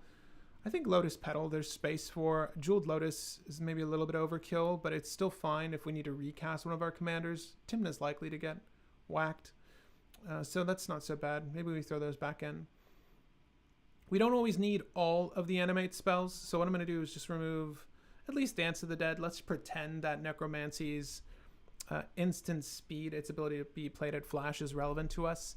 We have Vessel of Volatility in here because the mana gain isn't on coin toss, and this is mana for either our Transmogrify and or Reality Scramble. That is relevant to me, so it's a decent piggy bank for this list because of our combo. Underworld Breach is going to hit a couple of things, and we've got a lot of instants and sorceries in this list. I think we can certainly narrow this down.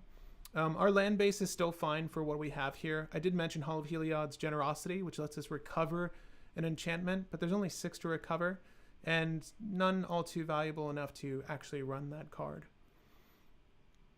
Really, the effects we're relying on, the effects that are going to save us, are all these discards.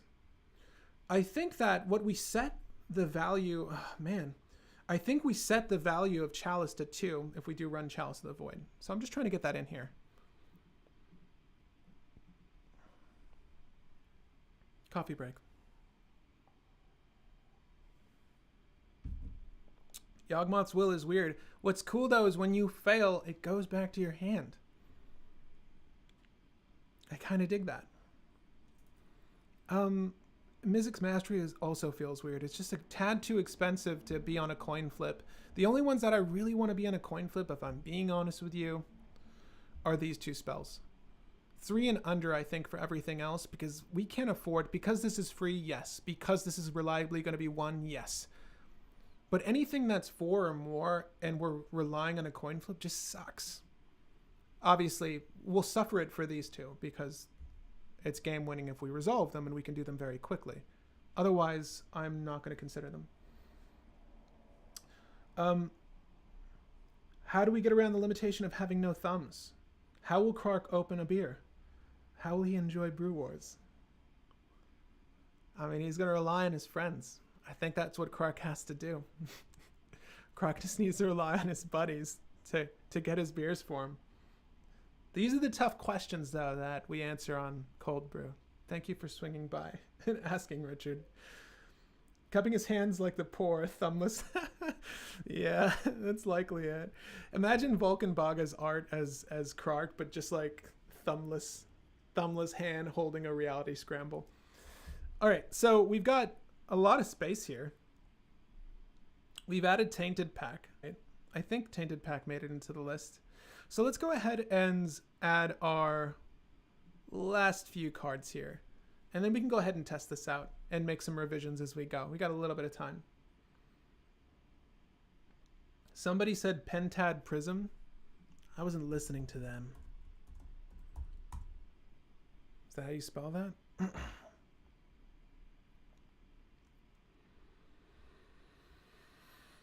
Yeah, that's a card. I'm not sure we're going to use that, but it's a card. There's other rocks that we can resort to before we get to that, the Pentad Prism, I think.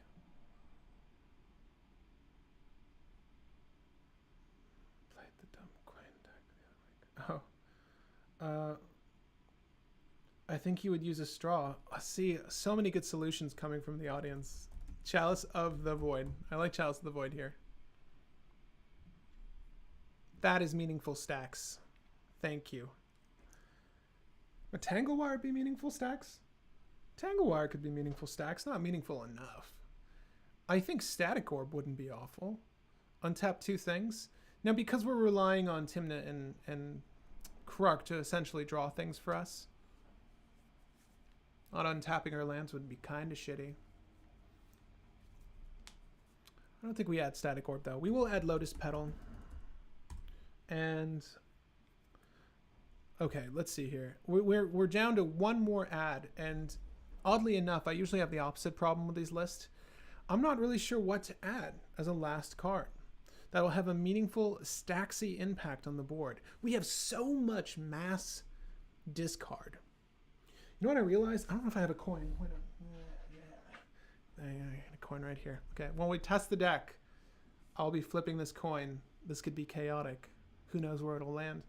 But I got this beautiful 2020 Salt River Bay, Virgin Isle, United States quarter. So we're going to be flipping that to see if we succeed on our cast here. Chalice of the Void's great, though. I like Chalice of the Void. I'm racking my brain over that last stacks piece. Like Winter Orb? None of these feel great. None of these feel great. And the taxes just hurt. Maybe our opponents a little bit more. We'll add Sphere of Resistance, if I didn't already. And that'll be the only tax we incorporate, I think. Because we're not reliably pumping mana out. This isn't a Belby list. Okay. We might be here. We might have it. Pentad Prism. What is this? What is this? Get out of here. Get out of here. Sidar. I almost made this a Sidar list because I really wanted green. I don't know how I feel about Mana Web. We don't have... Mana Web is nice. We don't run Urborg, though. We're not running Urborg, though. So, you know, we're just relying on their lands matching up. And most people don't have typings in their land base. Most people are just running, if it's 3 or more colors, a variety of different rainbow lands. And then obviously your dual lands. So maybe we get them there.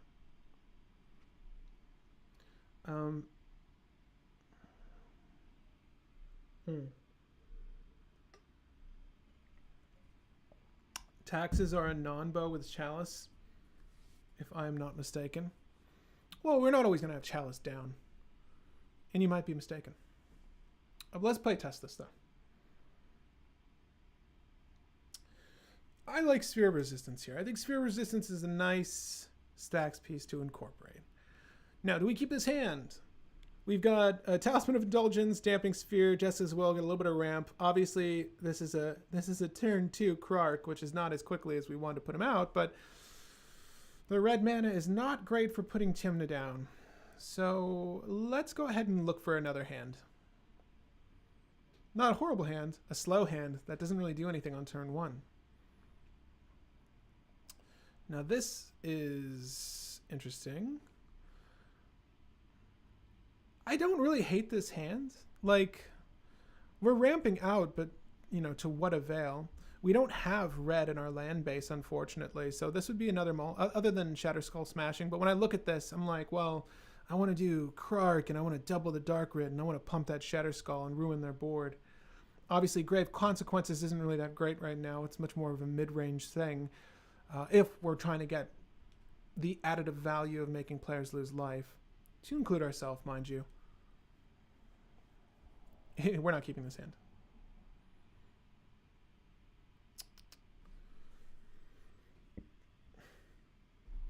Keepable hands for this list is weird. Like, we kind of just want to get Krark down quick. Wow. If this even had a single land, it would be keepable, right? I would want to get just Krark down. That's not even true. Oh my god. Okay. Let's just say yeah, this is the one we keep. This is one we would keep. This would be a mull down to 5. But we're going to keep what we have here. Obviously, we want to get down. It's weird. I have a turn 1 Krark, but I'm not really certain I want to put him down right now. I think what would be best is to get the rock going so that we have mana to recast things. Also, the rock gives us black, which is relevant for our Knight's Whisper. As much as I want to write a flame Krark right now, I do think it would make a little bit more sense. And we have the Seething Song, so we can get our mana that way. I'll put the rock down. It might be better to gamble now as opposed to later, but I don't really... Like, if we discard Reality Scramble, that's not the end of the world, right? Yeah, let's gamble. Let's gamble. You lose a life. At this point... Right? So we'll re-roll on a 6 here. Please don't be 5. Okay. Cool. Moving on. Oh, you know what's... I just realized now. We don't even have lands in this hand. So bad. Okay, we'll put Krark down. Damn it. Shatter Skull Smashing goes down as a land. Oh, yeah.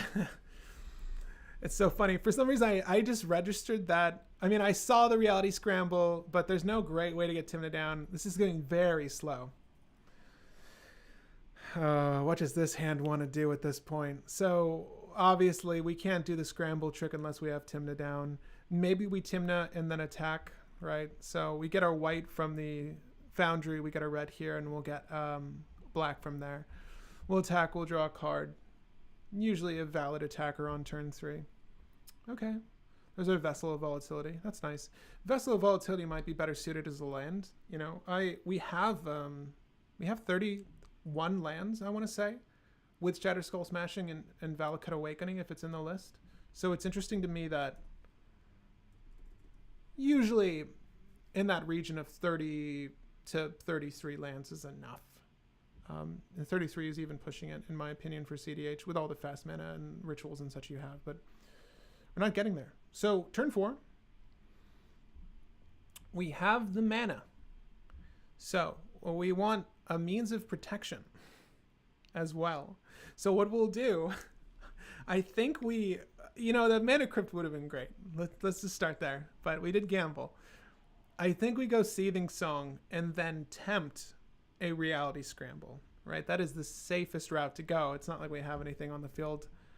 We're going to use that for a generic, obviously. We'll do Seething Song. Okay, on a heads, I succeed.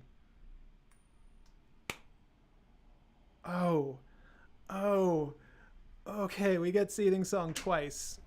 Any responses? Bueller? Okay, we got 10 mana. Bam, I'll represent it here. I'll represent it here, this other life total. So we've got 10.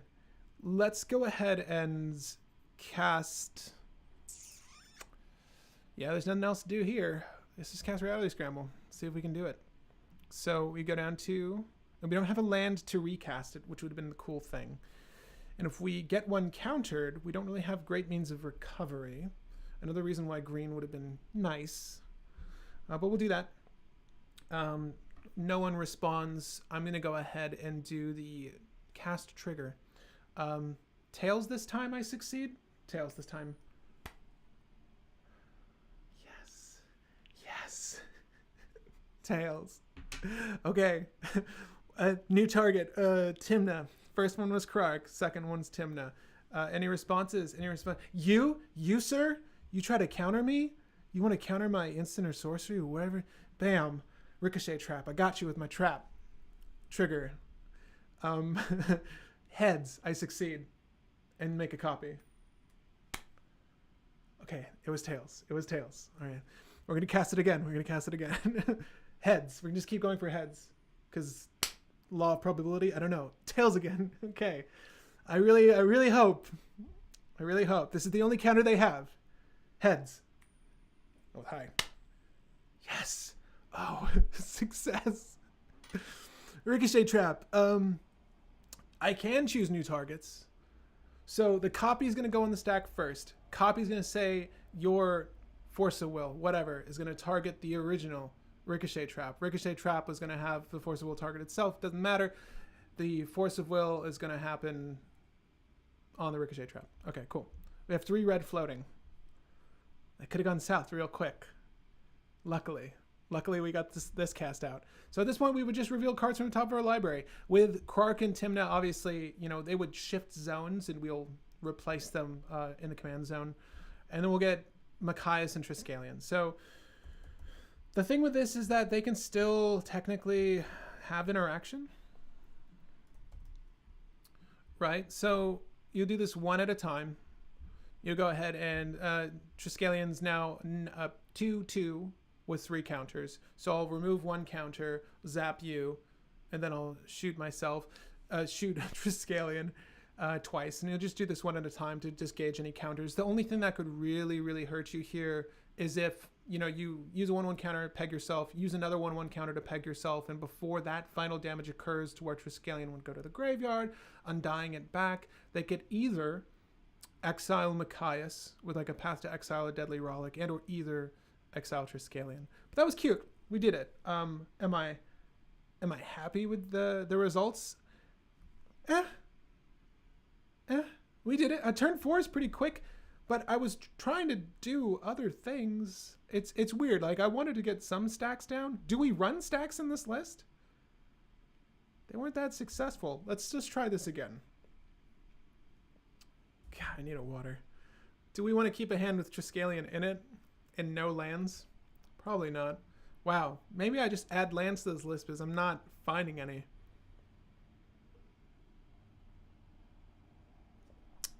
It's like they know my combo. No, you don't keep this hand. What the hell is this hand? All right. I'm tempted to put Jeweled Lotus in just to pay 2 of Tymna's value. I don't think that would be bad. And I don't think this is awful. I mean, from what we've seen. I would just put this into play tapped and pass. Okay. Next turn. We'll do a little search, and we've got 1 of every color, but we know that we don't really need white resources for this list. If you're looking at this color pie in the top left, we don't really need any white resources, but we've got on Savai anyways. Let's go and drop. I wish there was a way to get Krark down and cast a spell, but there's not. We could use a ritual now because we don't really need the red mana. What I'm thinking is doing a ritual into Talisman into Krark, which I think makes the most sense. So we'll do the ritual into the Talisman, using a generic into Krark. Okay. And this gives us more black for, you know, more spells on our turn. Moving on, turn 2 Krark. P Vista. Do we use that for our planes? Likely not. I'll put it on the battlefield though. Okay, so we'll probably use it for a swamp, pending. Is everyone okay with Vicious Rumors? Trigger. Tails. Tails, right? Someone said Tails never fails. Tails never fails. Tails never fails. Can you see that? You can't. It's a tree. Whoa, 2 vicious rumors. Okay, so everyone discards 2, deals 1 damage, mills. I gain 2 life. We're not really tracking the life here. We don't really care.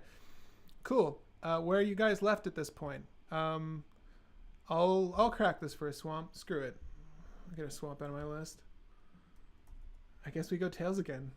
It never fails. I'll duress. No, wait. Let's not go too crazy. The discard 2 was great. Let's just be happy that we succeeded. Let's get Tymna down. Let's swing with Krark. Let's draw a card. Okay. Krark's Thumb.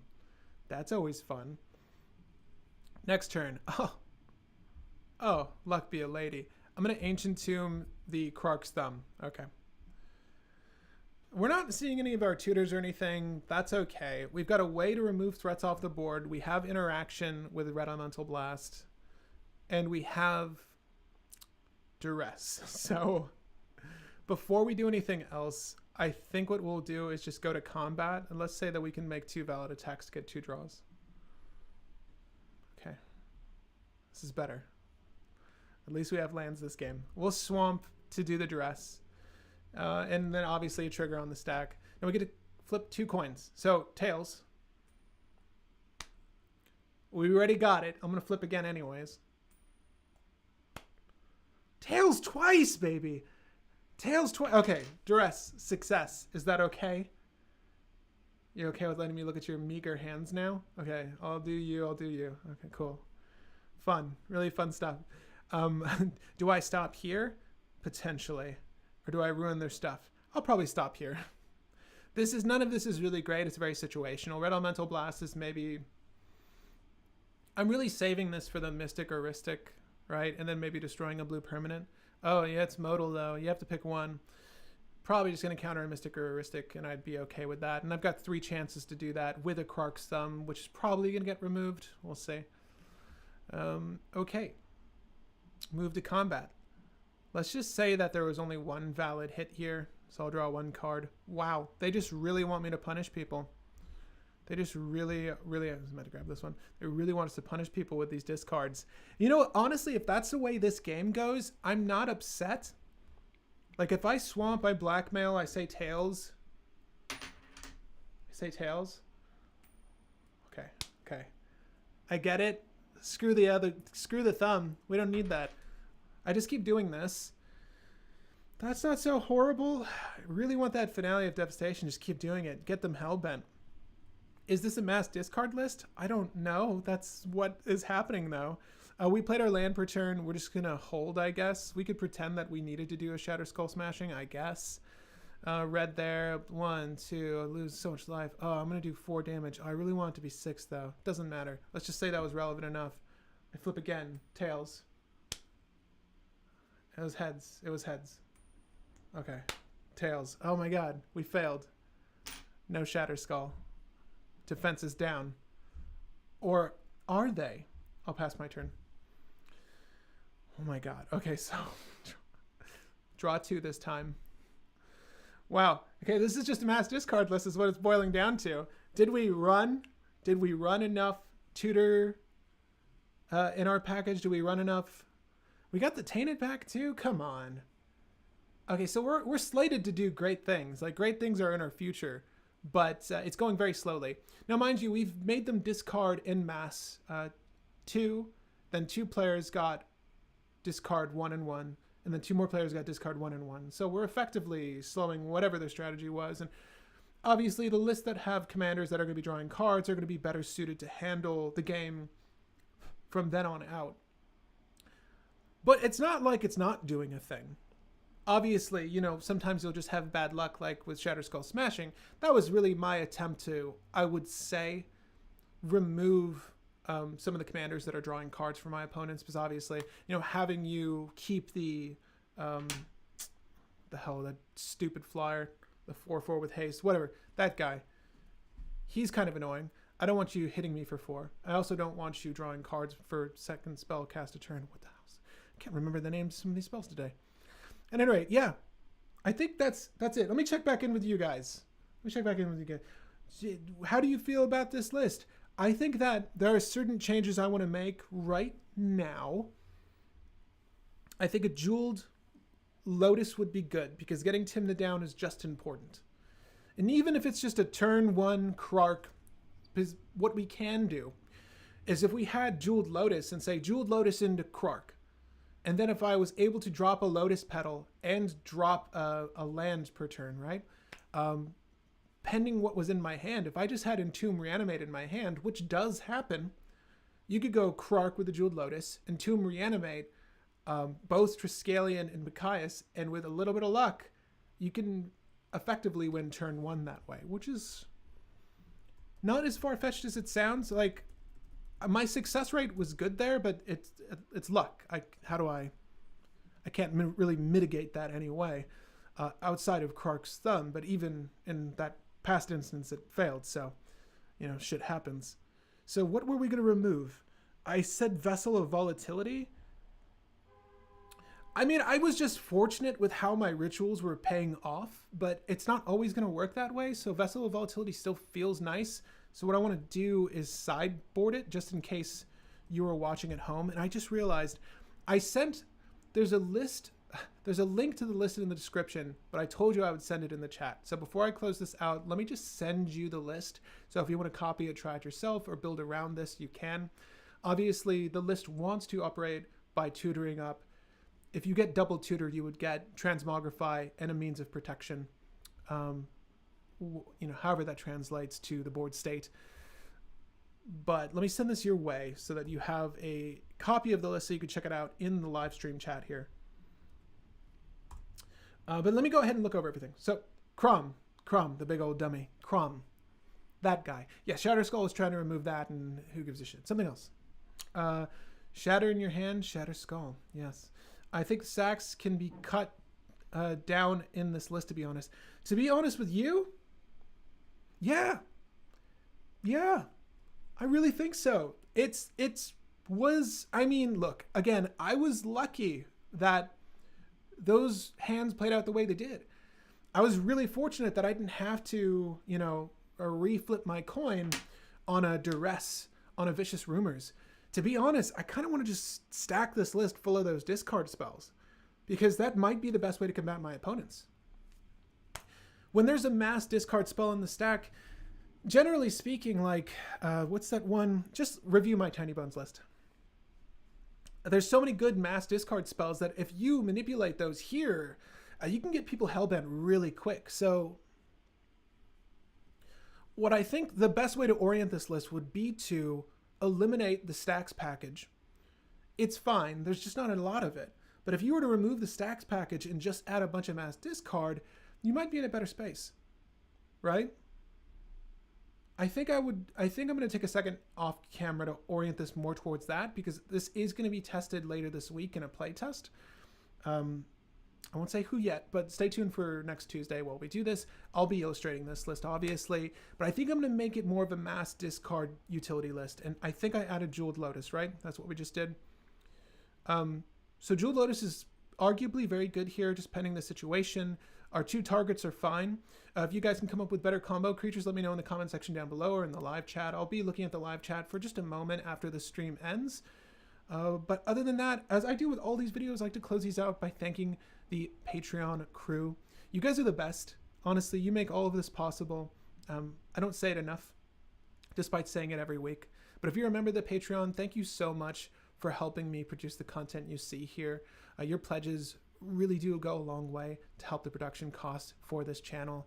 I'm cranking out more content than regular now, so it is a little bit more time consuming than usual. So I really do appreciate any support in that regard.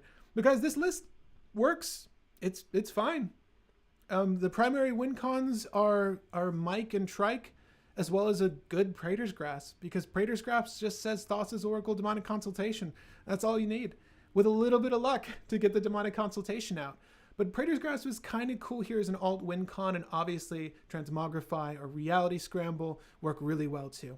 I think what I will recommend to you is to remove any of the stack suite that's non-relevant, and then incorporate a Karn, the 4CMC Karn Great Creator, as well as all the mass discard that is 2 CMC and under, and any 3 CMC package. There's one that's specific to vampires or some nonsense, and that each opponent discards 2 cards. That would be really good here too. I would actually push for a 3 CMC for that. But gang, I did revise the ending here. If Steven Stewart is watching, your name should have popped up at the end, and it did not. But thank you so much for being a Patreon member. Guys, again, thank you for joining me for this cold brew. My name is Patrick Marlatt, and happy brewing, babies.